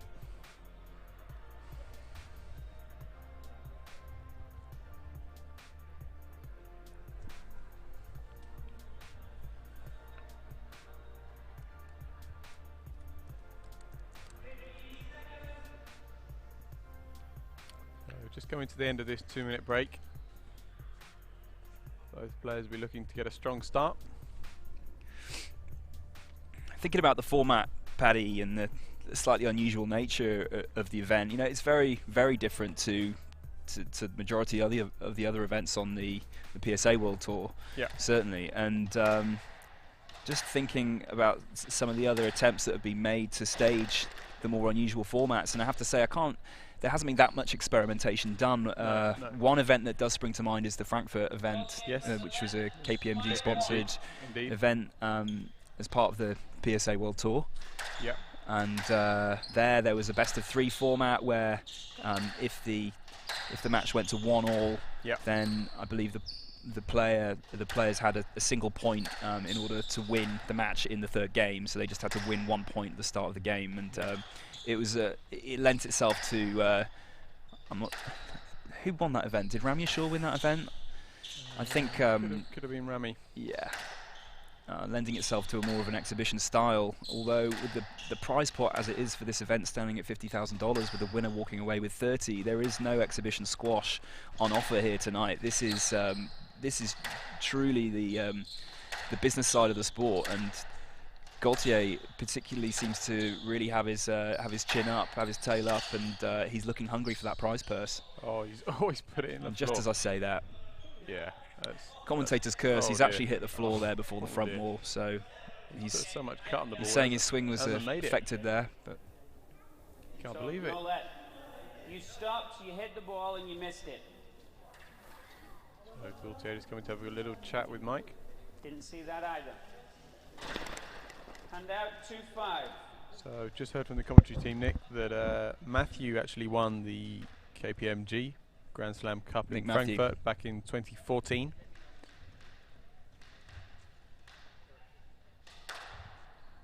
That's right. I think who did he beat in the final? He beat, I'm just going to get team on that.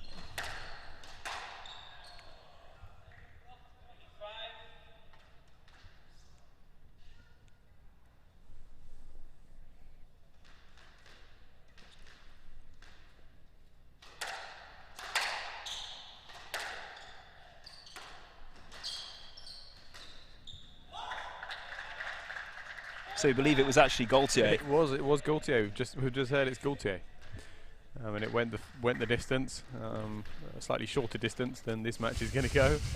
There, and you had to play the 2 games and then the 1 point, whereas here we really could be in for a best of 7. Simple let ball there.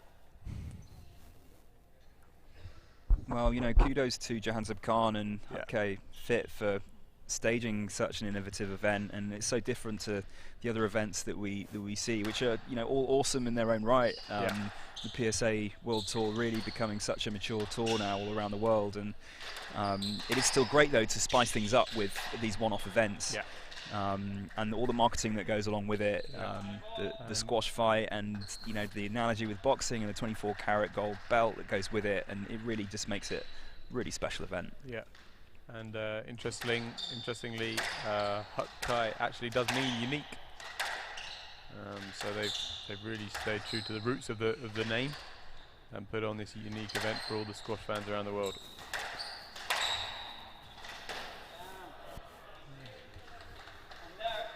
And a good width on that cross court.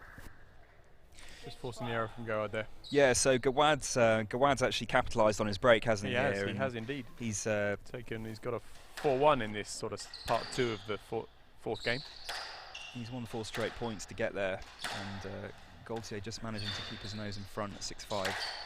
Oh, can he capitalise here?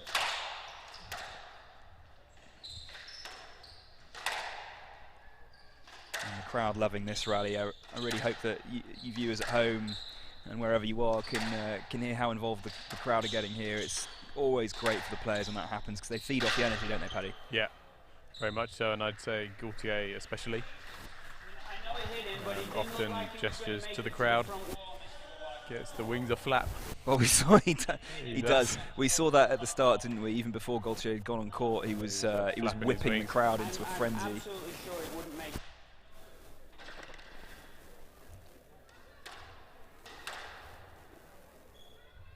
Left side, 7-5. So Gaultier just moving into a 2-point cushion. Just had a technical question from one of our followers on social media, Okay. Paddy. Someone asking about the height of the tin. I believe it's a 19-inch. Yes. A 19-inch tin.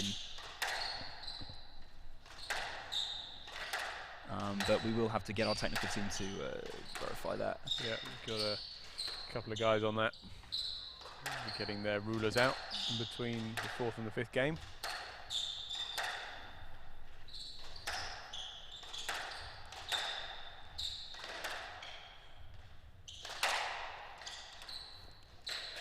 Oh,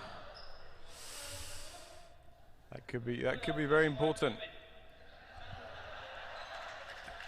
That's the difference between a 3-point cushion and a 1-point gap. So Gawad very much still in this 4th game, just serving at 6-7. We've just had some verification from our technical team, Paddy, that the tin height is the professional tin height of 17 inches. 17, okay. That's the tin height used in all the PSA events, and now also used for the women's events too. Yeah. And how would you say that's, you've seen that kind of influence the style of squash over the last 10, 15 years? Well, I mean, it certainly helps the players just, you know, increase the amount that they attack and make their attacks at the front more severe. Yeah. As of course of the you know, the technology in the rackets and the making the rackets very light. Of course, Gregory Gaultier liking to play with a racket which he has specially modified. Yeah. And with a very low string tension as well. Indeed. But at the end of the day, still trying to keep that ball tight and building the rallies and then looking for an opportunity to attack.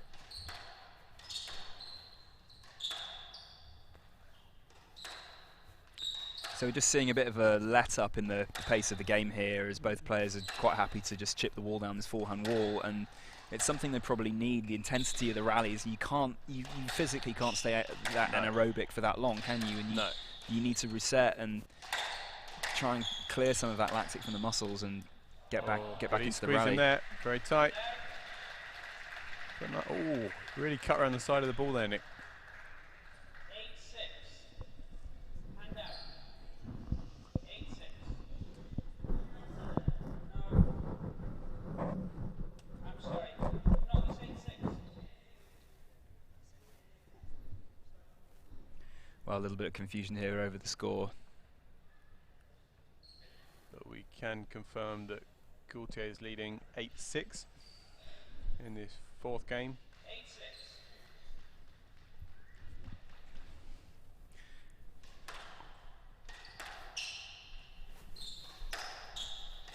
Mike Riley staying authoritative there as he warms up for his next gig, which of course will be the Tournament of Champions held in Grand Central Station next week. Yep. Oh, that is a perfect length there. Fading that ball into the second bounce in the nick. It's a beautiful line, and you'll see there that he just does not clip the side wall on that drive, and with the ball just running through on a perfect line to the back. Gawad keeping it very trendy with his white watch on today. We've seen that a lot on the tour. We believe that Hesham has also purchased a white watch. We'll get our commentary team on the exact brand.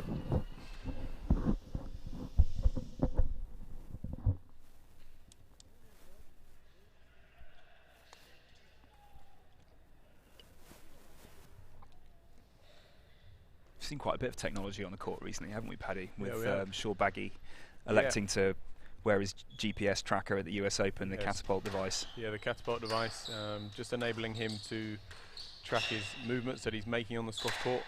And from a training point of view, he can calculate the total mileage that he's doing every week. And then he can link that to how he's feeling. So if the mileage is getting a little bit too high, maybe a little bit of fatigue setting in, he can just cut back.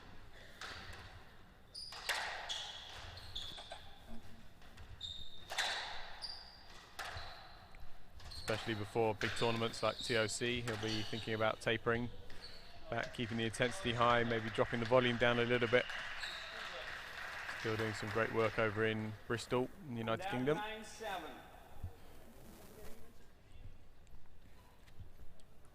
Gaultier just checking his racket's okay.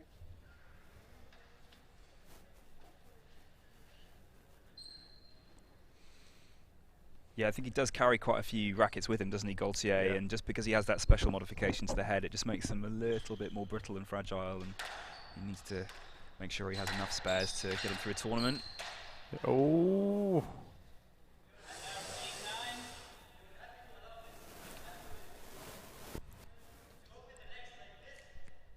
Oh, Gawad just demonstrating there.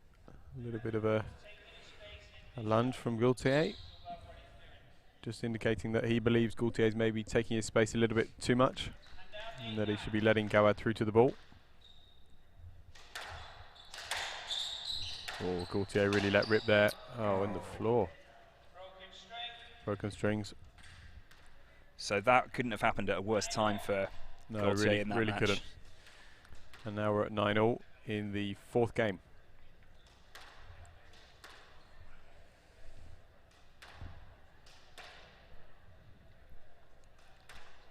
So this really is a treat for the squash fans out there. Obviously, when you introduce a new format, you're never quite sure how it's going to play out. Nope. But here, we're on the cusp of a potential 2-all, with Gawad leveling up in the 4th game at 9-all, and really that would set the stage, I think, for what we were hoping, which is an epic duel between these two world champions.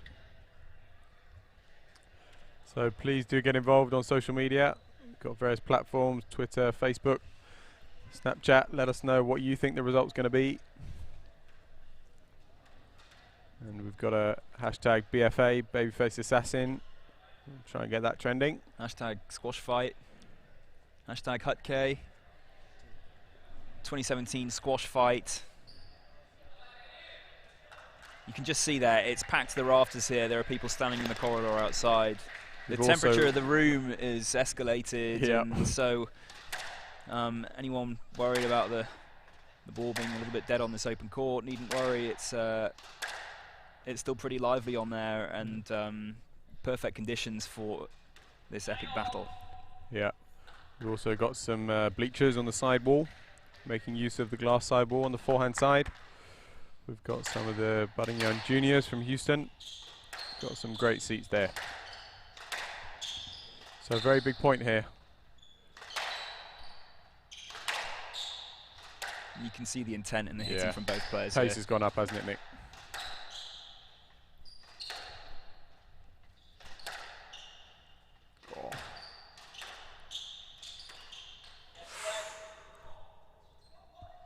Well, Gaultier wanting more, but he's not going to get more there. No, that's a simple let.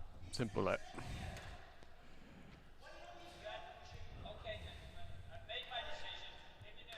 So and he doesn't want to do this. He doesn't want to get frustrated here. No need for that. One of those things, however much you ask, you're never going to get the decision changed. So it is just a drain on your energy sources, both mentally and physically. Just no need to go there. May as well just regroup, focus on the next point.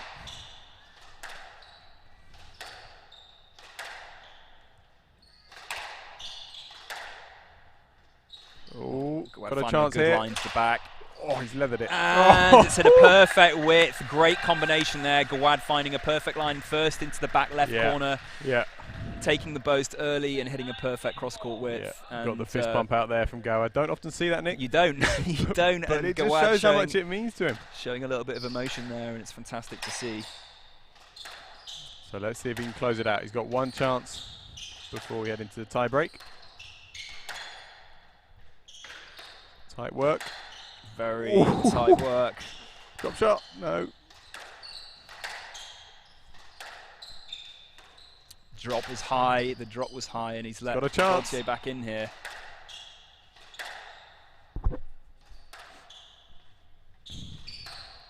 Pace just dropped the last few shots. Oh!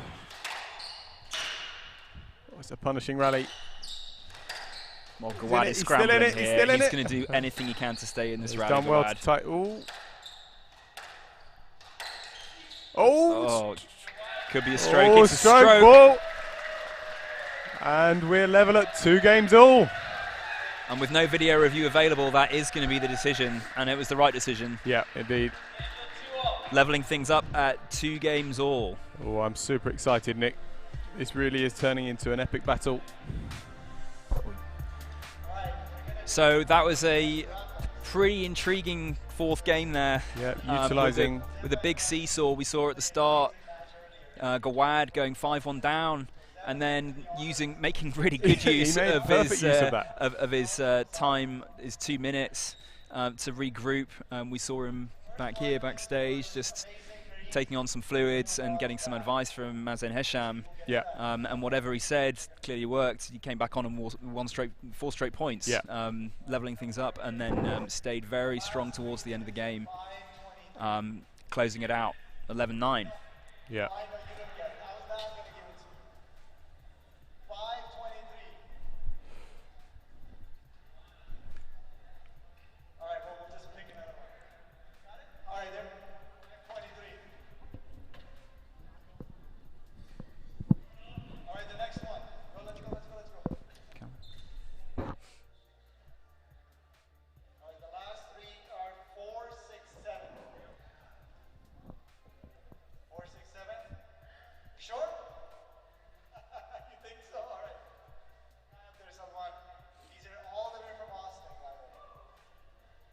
We're going to the camera, Paddy. The next one. We're going to the camera. 497.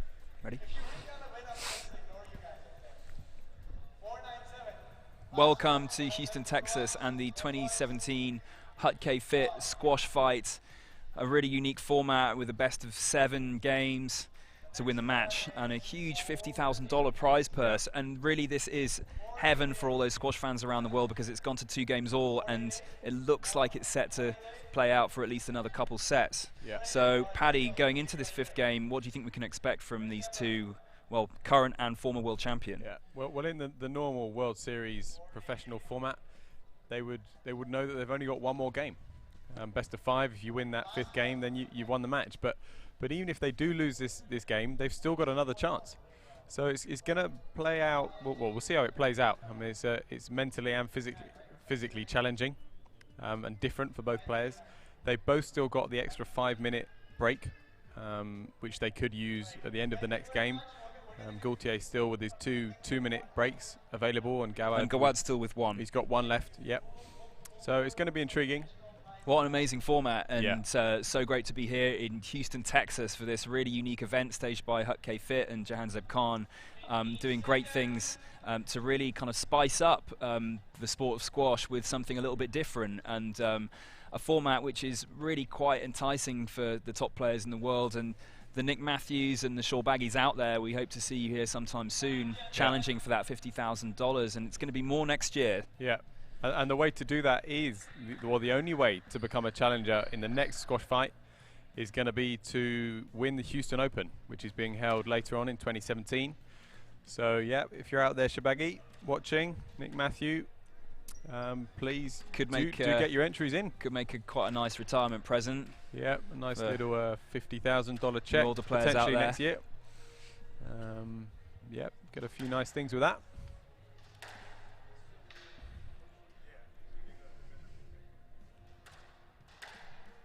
So you can see here how packed our venue is. We've got people thronging in the corridor and up around the camera.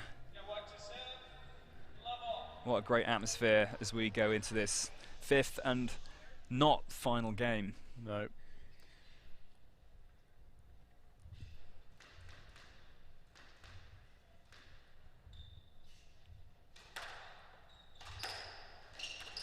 Ooh, sexy.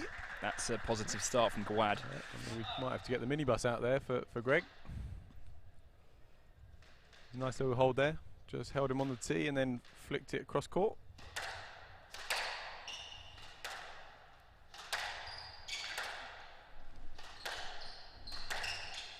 Oh, it's very severe.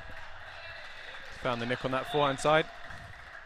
So, of course, we're well over the hour mark now, Paddy, Very in terms well of the played minutes. And the longer duration of this format is going to probably, I would say, start to take effect sometime around now, because in an ordinary situation, the players would obviously be, you know, pushing towards the end of that 5th game and leaving everything on the court. But you know, they've got to have potentially something another. left in Yeah, the there's tank. another 2 or 3 games left. Yeah.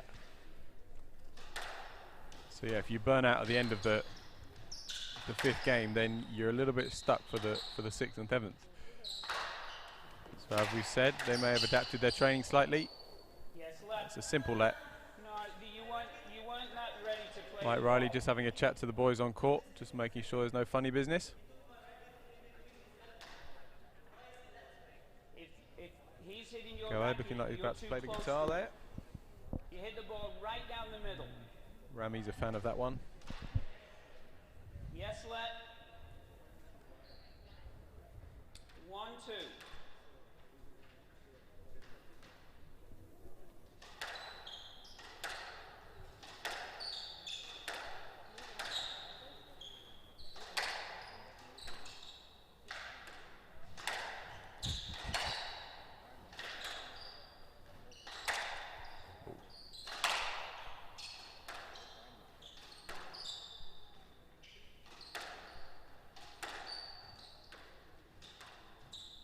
Good use of height there from Gaultier.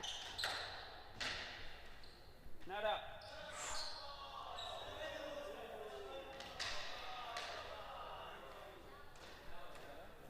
Well, I don't know if we were able to see a replay of that. But Yeah. it certainly looked like it may have been up. Yeah, that was my initial thought. The ball hit the floor. Gawad and your racket distraught. At the same time. What was your Not views up. on that, Nick? Well, I think it was up. You think it was up? I think it might. I think it may well have been up, but Okay. without the replay, difficult to see. And Yeah. But we'll have to trust Mike Riley. He's got the best seat in the house. Front row, smack bang in the middle. there he is. There we go. Looking very calm.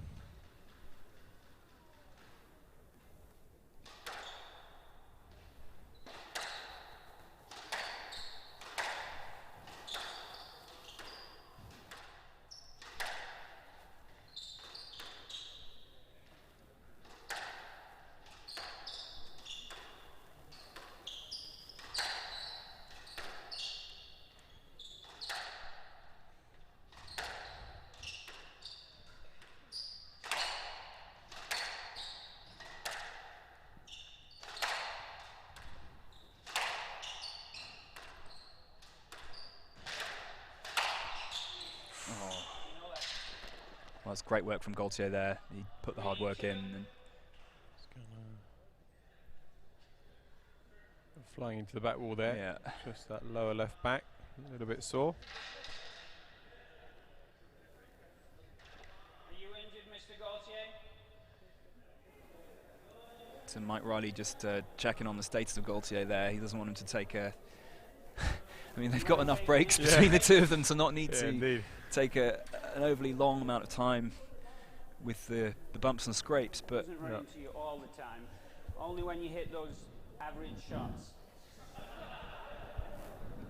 Riley just cracking a joke there, keeping the crowd entertained. He was trying not to run into you harder. You want to take an injury break? I'd say this is probably the closest I've seen the referee to the players in a long time. Normally Mike Riley's nestled away in the He crowd, is. maybe 10, 15 rows back. But it's really, again, the fight night nature. The referee really nearly is in the ring. he is, and the only thing we're really missing from the full analogy with the boxing is the bell at the end of the round. Yeah, I mean, we maybe could have for- the gloves, for, it might for be a next little year. tricky. Yeah, it could be an added extra to bring in. But so, do we think Gaultier's taken an injury break here, or is he electing to use his 2 minutes break? We'll just get a team on that. Just give us a few seconds. 15-minute injury break for a contributed injury. 15-minute contributed injury break. Yeah, so that just indicates that Gawad, not deliberately, but he did play a factor in causing that injury. Greg just went flying into the back wall. We hope he's okay. But yeah, Gawad really bringing the fight nature to this event. Yeah, we are living up to the name here in Houston Yeah, this evening. The squash fight materializing as a squash fight, and Gregory Gaultier just leaving the court for contributed injury break.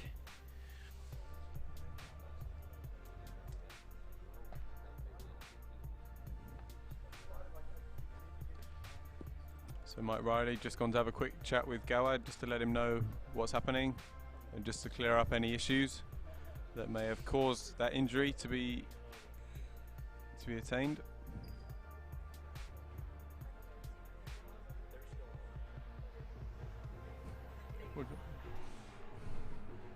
Well, the Bhangra drums are back on, and yep, it's loving it. Really an awesome atmosphere. Many of the crowd have had to go and get some refreshments, use the restrooms.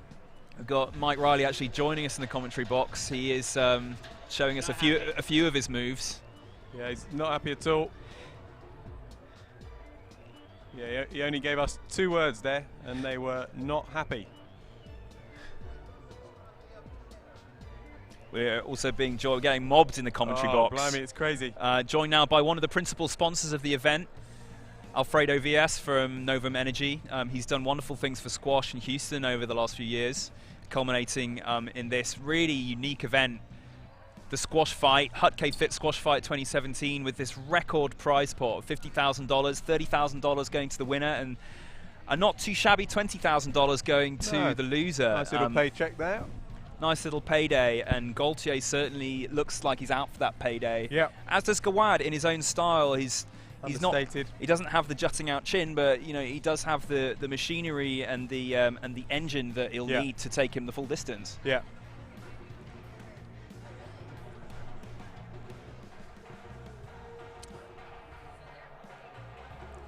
So we'll be getting you an update on Gaultier's condition as soon as we can. We believe he's just having a quick lie down to see if he can loosen off any tightness in the back.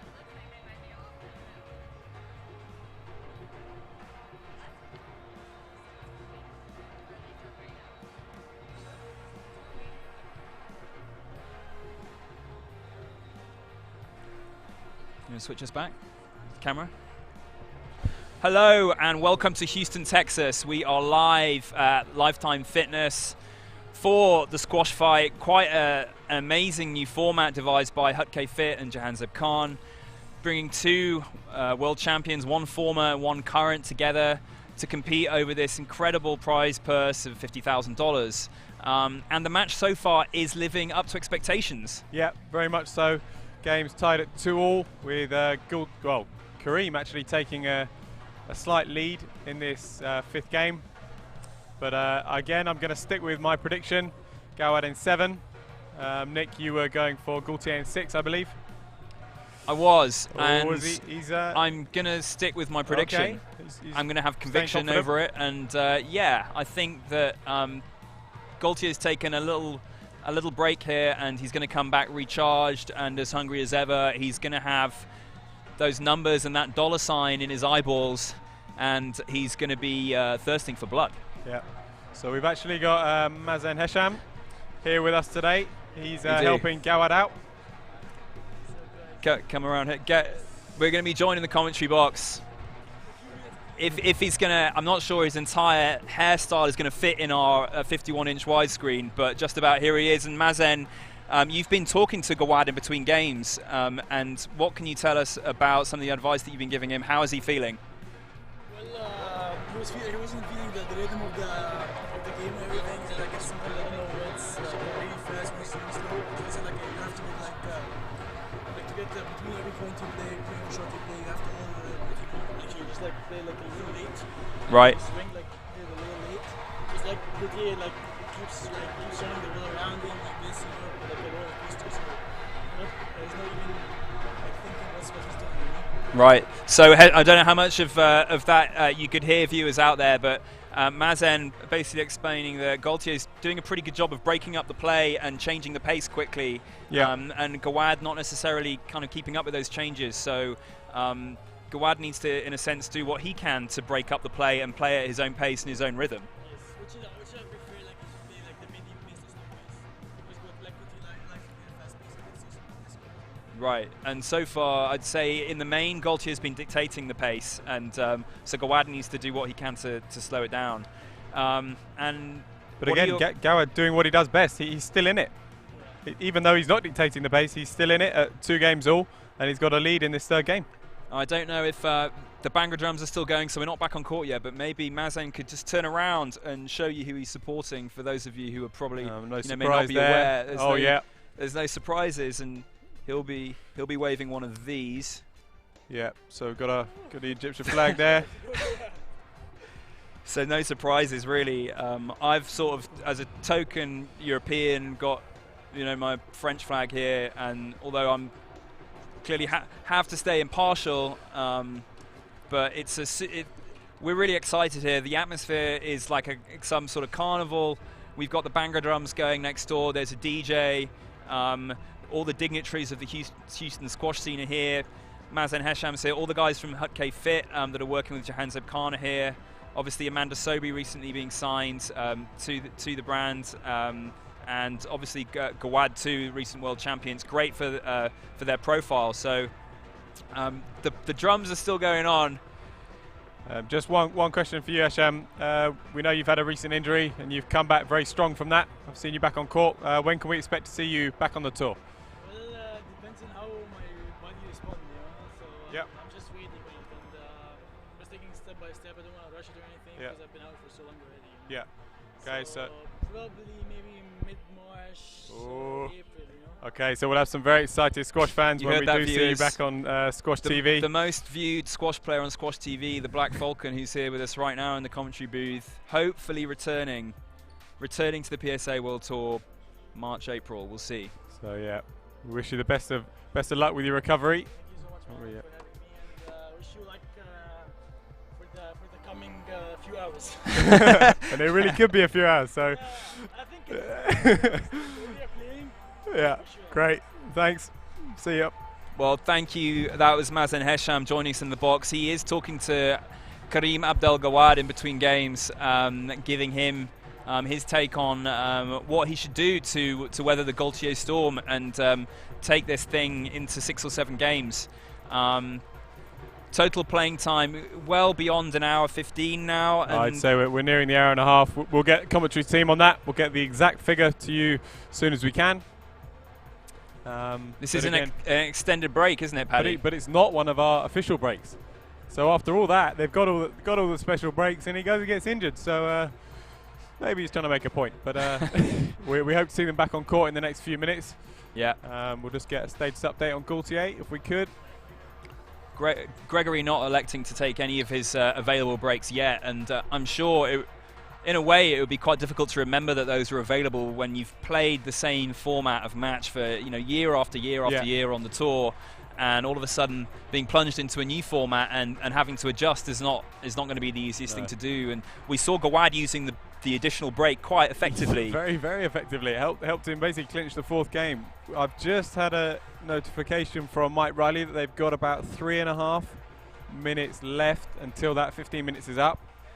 And I believe that he would have to give the match to Gawad. We'll get confirmation on that too. But again, that's not how we want this squash fight to end. We want the knockout blow to come at 10-all in the 7th. Sorry.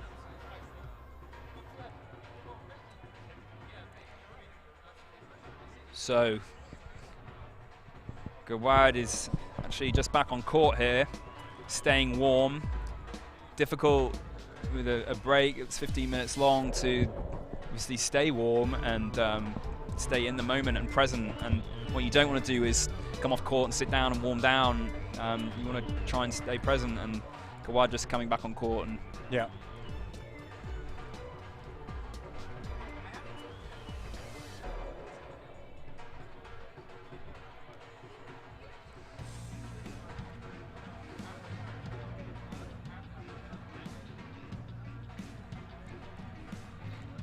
So for those of you just joining us, welcome to Houston, Texas. This is the hutkay.fit 2017 Fight Night. I'm Nick Sutcliffe, and I'm joined in the commentary box by Paddy Harrison. And really, this squash fight was billed like a boxing match, and certainly it does seem to be going the duration. And there's a 24-karat gold belt up for grabs, along with a $50,000 prize purse. And so it's almost no surprise that both players are giving absolutely everything they have and throwing everything onto the court.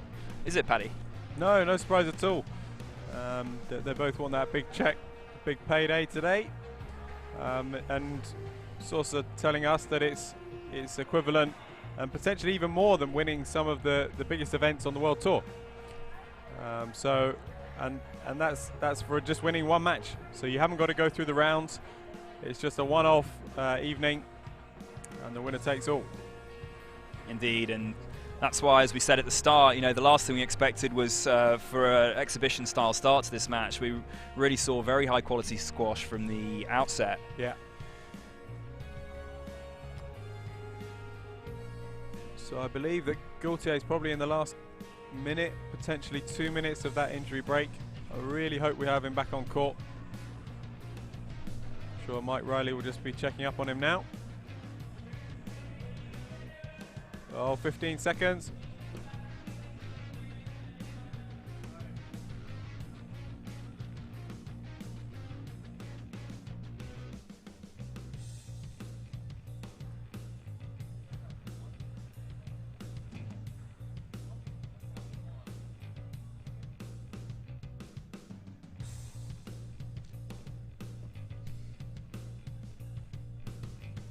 Oh, and there he is in that fluorescent orange t-shirt.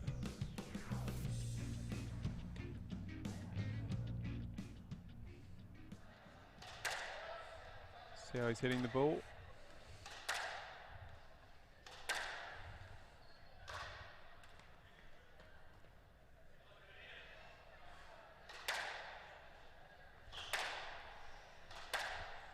Just performing a couple of extra little bends. It looks like maybe there's just a slight tweak in the lower back there.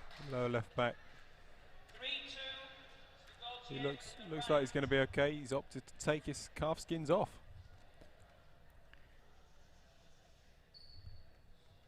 So potentially the longer breaks could play into Gaultier's hands now, because he still has 2 sets of 2 minutes to take.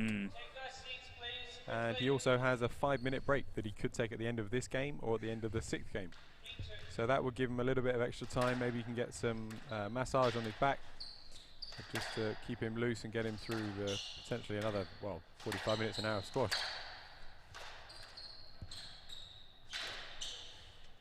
Seems to be moving all right. The movement seems to be okay. Pretty good. Hello there. Oh, it's clever. It doesn't look 100% settled on that.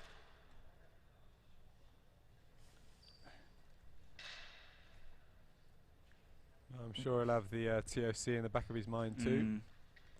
Well, he will, but in some sense, you know, do you think he'd be tempted to play on? Yeah, I think he would, given, you know, the money that's at stake. Given the money at stake, but also the ability to come back for the next squash fight. So if he wins today, he will be future back investment. Yeah. For the 2018 squash fight, which is promising to have an even bigger prize purse. Yeah. So he'd be guaranteed at least the runner-up prize of indeed. Should be at least $20,000, if not more. So yeah, we've had numbers rumoured as $70,000–$80,000 next year. Well, that would be great for the squash tour, and certainly for squash in Houston, where the game really is starting to grow at quite a rate now. It's great to see. And with the local urban squash program, Mission Squash, introducing actually hundreds of kids. They've built squash courts inside a local public school, and they're having hundreds of kids from the age of 11 starting the game of squash and doing academics too. So some great work being done there. Exciting for Houston. Indeed. And lots of young people into the game. That's what we need to do. Grow that grassroots participation. Oh, good width on that shot. So Gawad's just got to be careful here, because even with Gaultier with slightly off movement, he's still got to be careful, because Gaultier's racket work and tactical ability is still an incredibly dangerous proposition. Yeah, and Gaultier's used his break pretty well here, hasn't he? Because he's now gone past level and he's leading at 5-4. No need for that though. And now 5-all.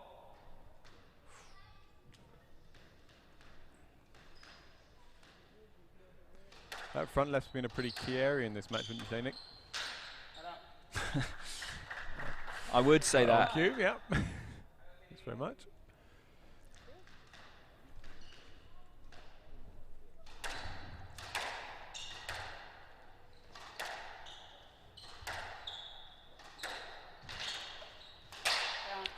Opportunity there for Gaultier. Yep. Just snatched at it slightly, clipping the top of the tin.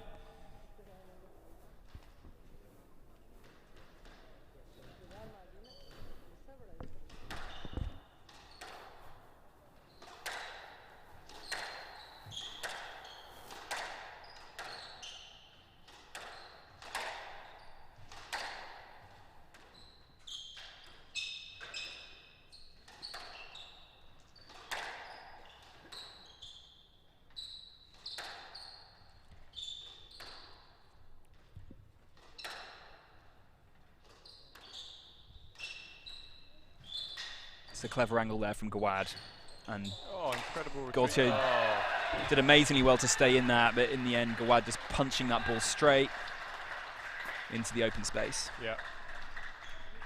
8-5. That pattern of play is being used very effectively by both players this match.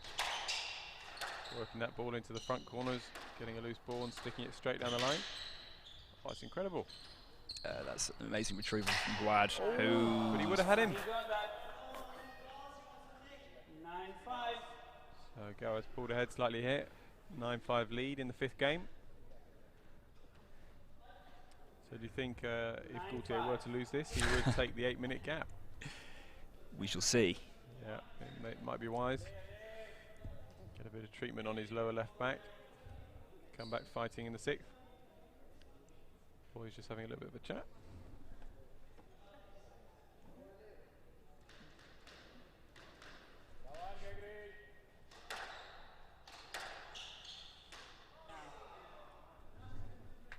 And now it's 6-9.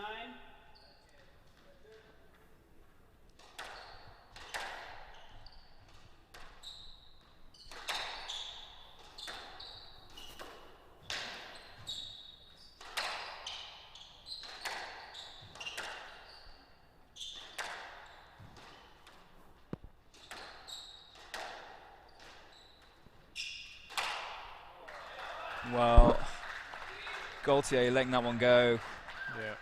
guessed the wrong way, and Gawad will have noted that as he approaches the end of this 5th game. 4 game balls to take the 5th. And Gaultier stopped here. Yeah. Yep, he's done. Game to Gawad.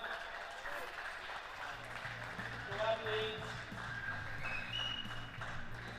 So Gaultier's still just clutching his lower left back there, feeling the effects of that incident early on in that game.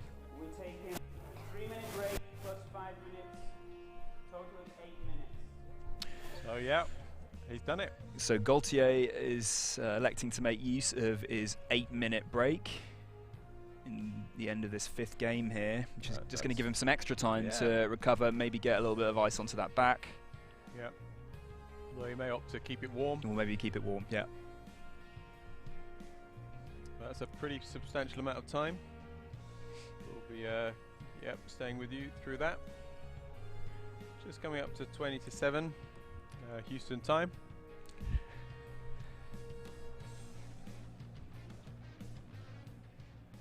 So with playtime now extending well beyond the 90-minute mark, we don't see too many PSA matches actually, extending beyond the sort of 75-minute mark, and a rare few matches going beyond an hour and a half. So now, as we kind of, sail into this new territory, how are the different energy systems in the body working, Paddy, in both of these two players, and how will they have optimized themselves before this event to try and take advantage? So yeah, with the long nature of the match, squash is going to be sort of moving in and out of the aerobic system into the anaerobic system when there are those particularly hard rallies.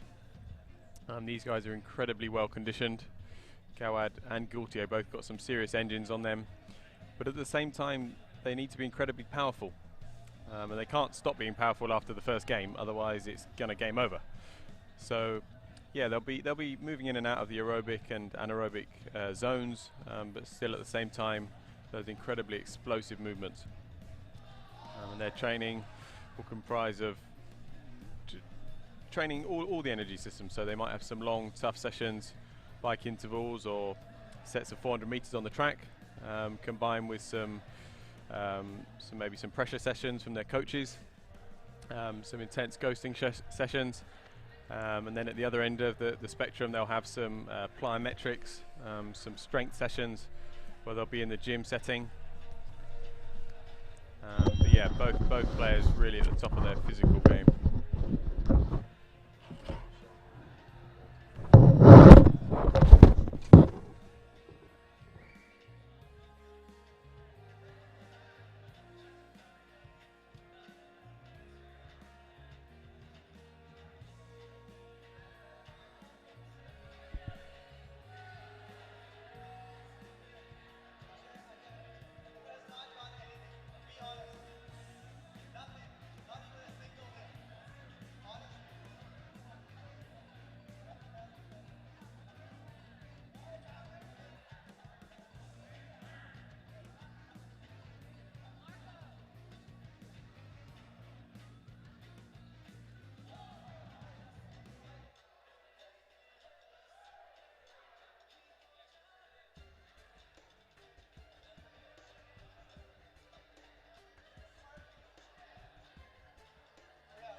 Well, welcome back to the 2017 Fight Night hutkay.fit unique squash event, and Gregory Gaultier just electing to use his 8-minute break at the end of the fifth game, and ordinarily we'd be saying fifth and final game, but of course this is a best-of-7 format, and the two players are going to return for another round.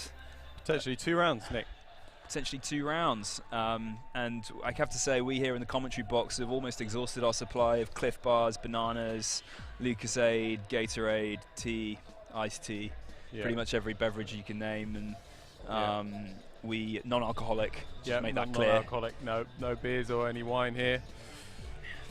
Take a very professional outlook on the match, and we can hear the Bangor drums just firing up again in the gap here. The atmosphere just as electric now as we hit the 100-minute mark as it was at the start of the match, which is great. This is absolute nirvana for the squash fans around the world, who are really hoping to see this new format utilised to the fullest extent, and we're being treated to some awesome squash here. And as we seen Greg come back on court. Yep, and as we go into the 6th game, it's gonna be interesting to see whether the players are as fresh as they were a couple of games ago, 3 games ago. Yeah, we've just seen Gawad around the corner. He's gone for an interesting technique with the racket handle. He's been using his racket handle as a foam roller, just rolling out his hip flexors and upper quads. Again, this is unusual for the players. Potentially in training they may do some matches that last longer than best of 5, but on the World Tour they'd normally be done now. They'd be sitting in their ice baths, having a chat with the tournament promoters on court. But potentially 2 more games here. Looking forward to it.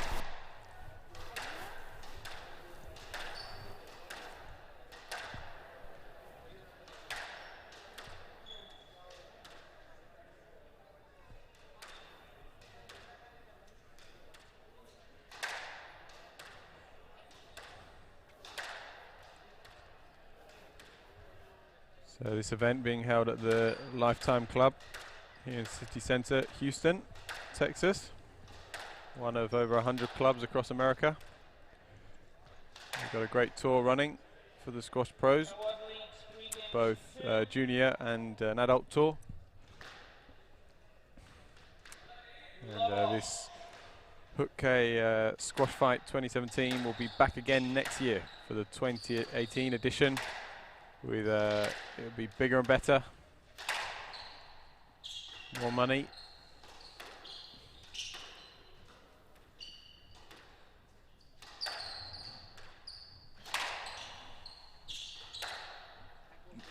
Well, just looking at Gaultier's movement early on in this game after the slight tweak he sustained in the last game, looks to be moving fairly fluidly so far. Yeah, I'd say he looks better. Ooh. And he'll like that. He looks probably better now than he did after he came back on after the injury, I'd say.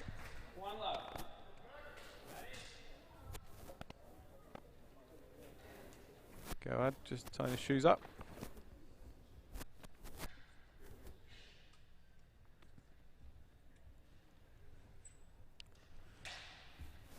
Gaultier just clipping the tin there.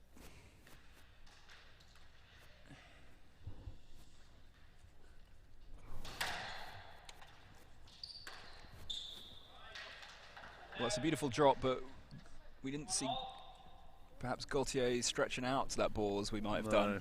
Being a little bit cautious with his movement. But as we saw with Nick Matthew at the US Open, he made very good use of hitting the ball tightly to take 2 games off the world #1, Mohamed El Shorbagy.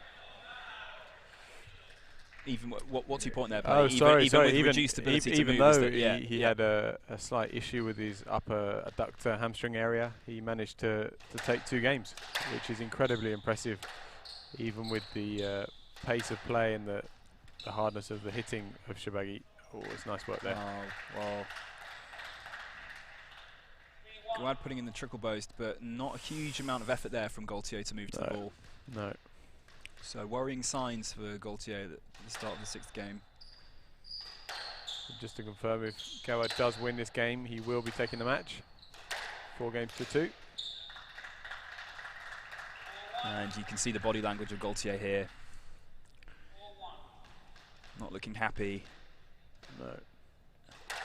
So the next couple of points are pretty crucial, and that's gone in the tin. Or is he going to take his 2-minute break? He's still got 2 left. This is exactly the same point when Gawad utilised his at 5-1 down in the 4th. Gawad appealing that and Gaultier conceding it. So very honest there from the Frenchman.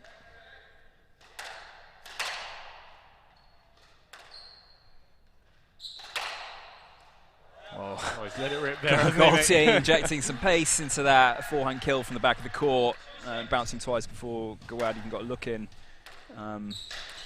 We see this from the Frenchman though, where he does go down, he suddenly opens up and starts hitting very severely. The question is, can he sustain it to claw back this 6-2 deficit? Oh, wow. He's read him like a book there. Bang, bang. Thanks for coming.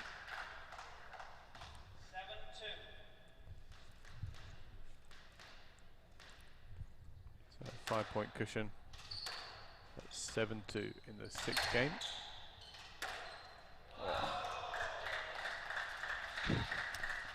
And Gaultier's movement unfortunately looks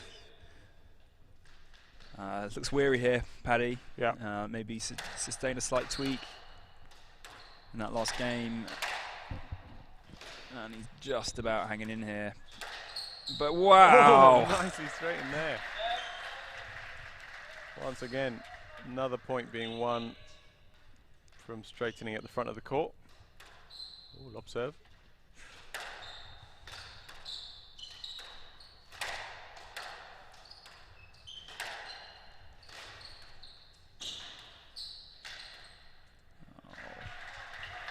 Well, good variation there from Gaultier. We've seen the cross court there the majority of the match, and he showed it there, and then put the cross court drop in, taking Gawad by surprise.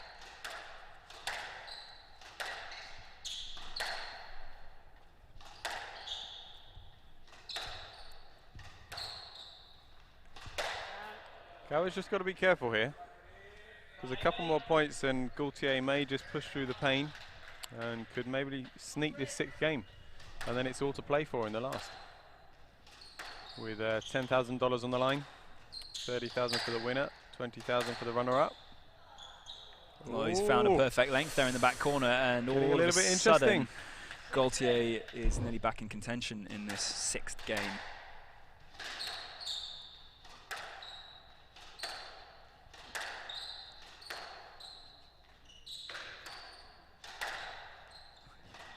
Gaultier looks interested again, Paddy, now, doesn't he? The general is strutting onto the tee. Yeah, strutting his stuff. That ball, simple decision there for Mike Riley. I have to say, both players look weary, don't they, Paddy? And I think it's the effect of the extended format, and it's an unusual demand on their energy systems, and you can see that in between points. That's a superb line. So crisp. Snap the wrist through. That ball's gone flying into the back right. So it's nearly closing time here for Gawad. As Gaultier got one last killer blow in him. Oh. 10-6, championship ball.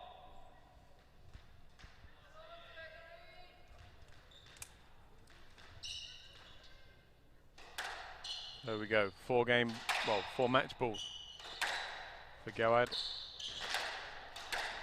Gaultier guessing at the cross court there. 10-6, left side. Ooh, let ball.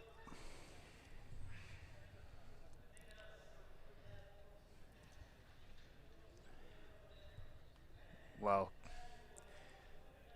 Gaultier's struggling here. He's propped up against the back wall, and it'd be sad to see an end to the match. At this point, match ball to Gawad in the 6th. Both guys just not sure what they're doing here. Just having a little bit of a chat. Well, they're exhausted, Paddy. There they are. They're well over 110, I mean, we must 120 be on the minutes of play. 2-hour mark now here, I would have thought. It really has been an epic. Gaultier is going to cling on here. First opportunity, Gawad is going to put the ball away. He's going to be sticking it in the nick if he can.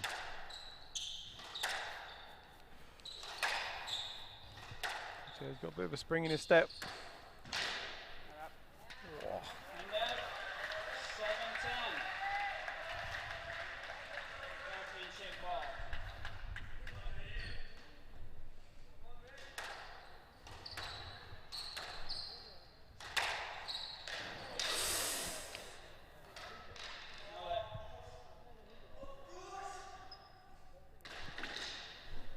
And Mike Riley opting for the no-let. Oh, Gawad is... And what an end to the match. Gawad has Oh, collapsed on the floor. Gawad Hopefully is- he's all right. And they're getting a standing ovation from the crowd, and rightly so. What an epic battle between these two world champions. What a way for it to end Yeah. in the 6th. I have to say both players almost bent double, and Yeah. the exertion and the effort of the past 110, 120 minutes. Yeah. Gaultier So, not happy with the decision no. there, but Not happy. We would like to have your patience for 5 more minutes. We're But gonna do Karim taking it in 6 games. also recognize some of the young players who won the matches earlier today. So please give us 5 more minutes to just get everything set up. Oh yeah, and there's dinner in that room over there. So if you want to stick around with us right after the prizes, we will have dinner for you all. well, as we look over the highlights of this last game, we unfortunately saw a slight incident with Gaultier's lower left back, and he took his 15 minutes and came on, but wasn't the same after that. No, it really wasn't. He then took another 8 minutes. Elected for that extra 5 minutes, in addition to his 3 minutes that he gets in between games. And he looked a little bit more lively initially after he came on. However, once Gawad got him moving, it seemed like it seized up a little bit again. Well, I think both players will have had half a mind on Tournament of Champions coming up in New York starting next week, and any niggles or potential injuries sustained here will obviously, very close proximity to that event, and the players will have half a mind on that, not wanting to extend them over. So, but not to take away from Gawad, a really solid performance. Indeed. After losing the first and the third, weathering the storm from Gaultier to finally close it out in 6 games over around 125 minutes. We'll have that verified by our technical team. And there you can see, we have been talking about it, and just so you know, it does exist. It's the 24-karat gold, solid gold, hutkay.fit 2017 squash fight belt being presented there in the beautiful presentation case on court.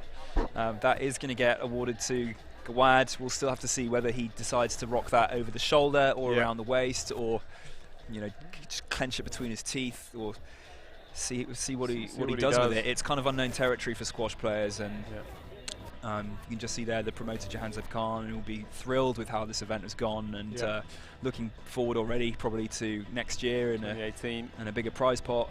But we will now hand over to courtside for the presentations.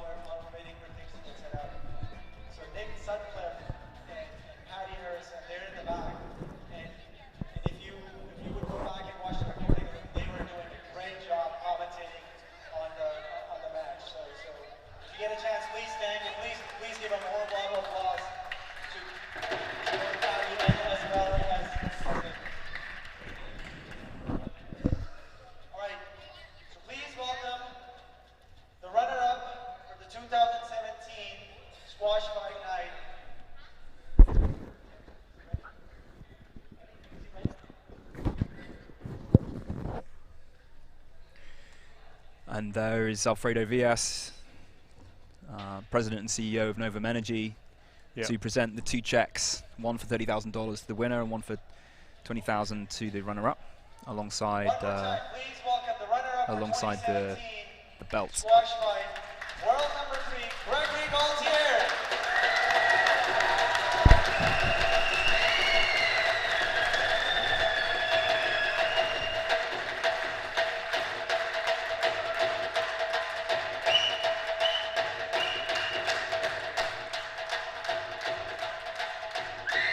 So he will be happy with that, I think, the Frenchman. I mean, it's a nice little paycheck, I would say, $20,000.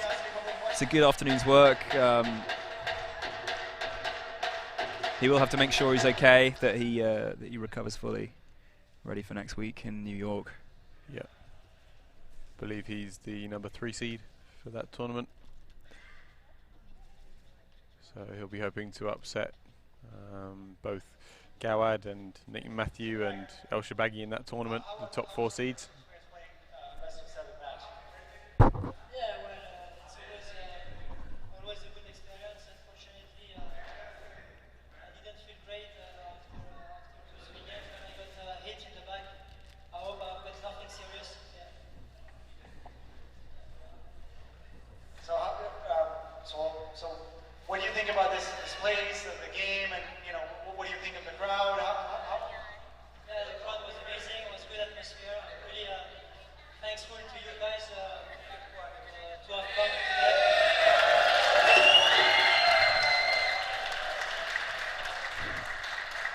Thanks guys for the support. For supporting the players, squash, and hopefully you guys enjoyed it. It was a tough game today with your rules to experience.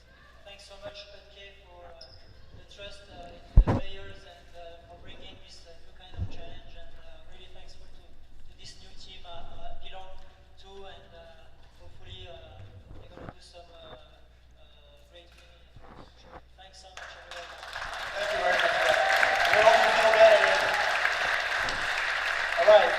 So now I would like to again, please make some noise and welcome the winner for the 2017 hutkay Squash Fight Night, Karim Abdel Gawad.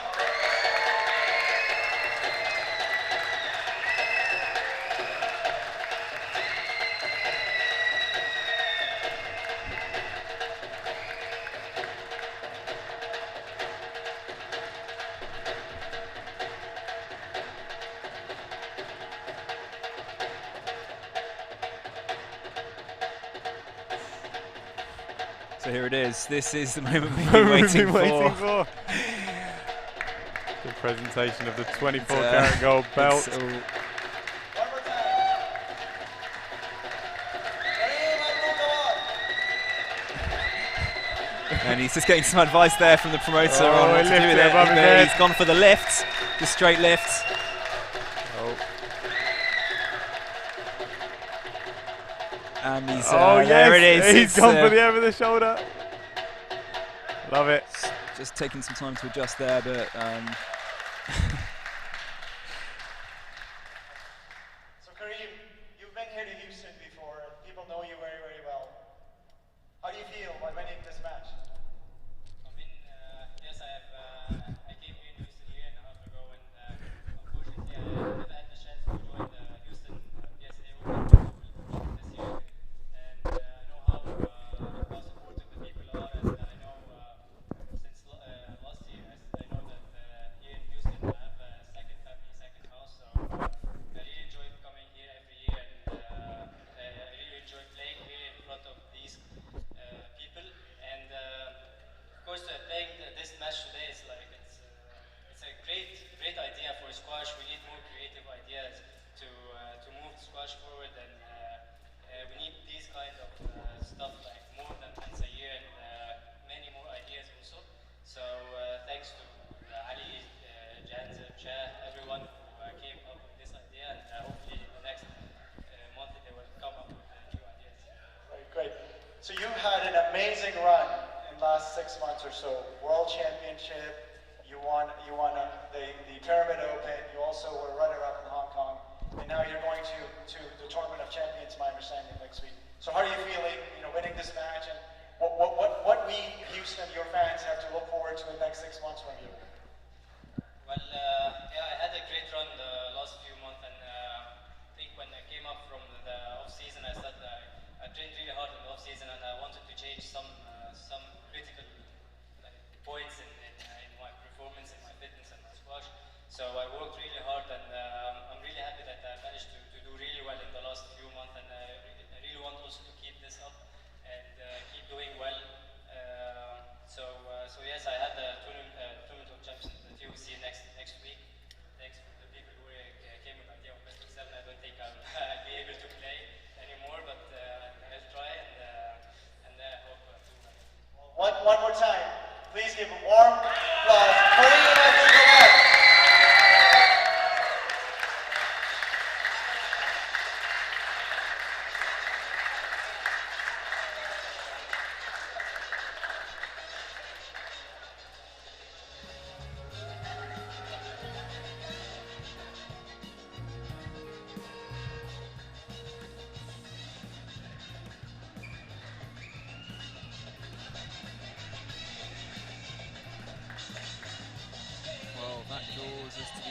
of the 2017 hutkay.fit squash fight, and what an amazing event it proved to be.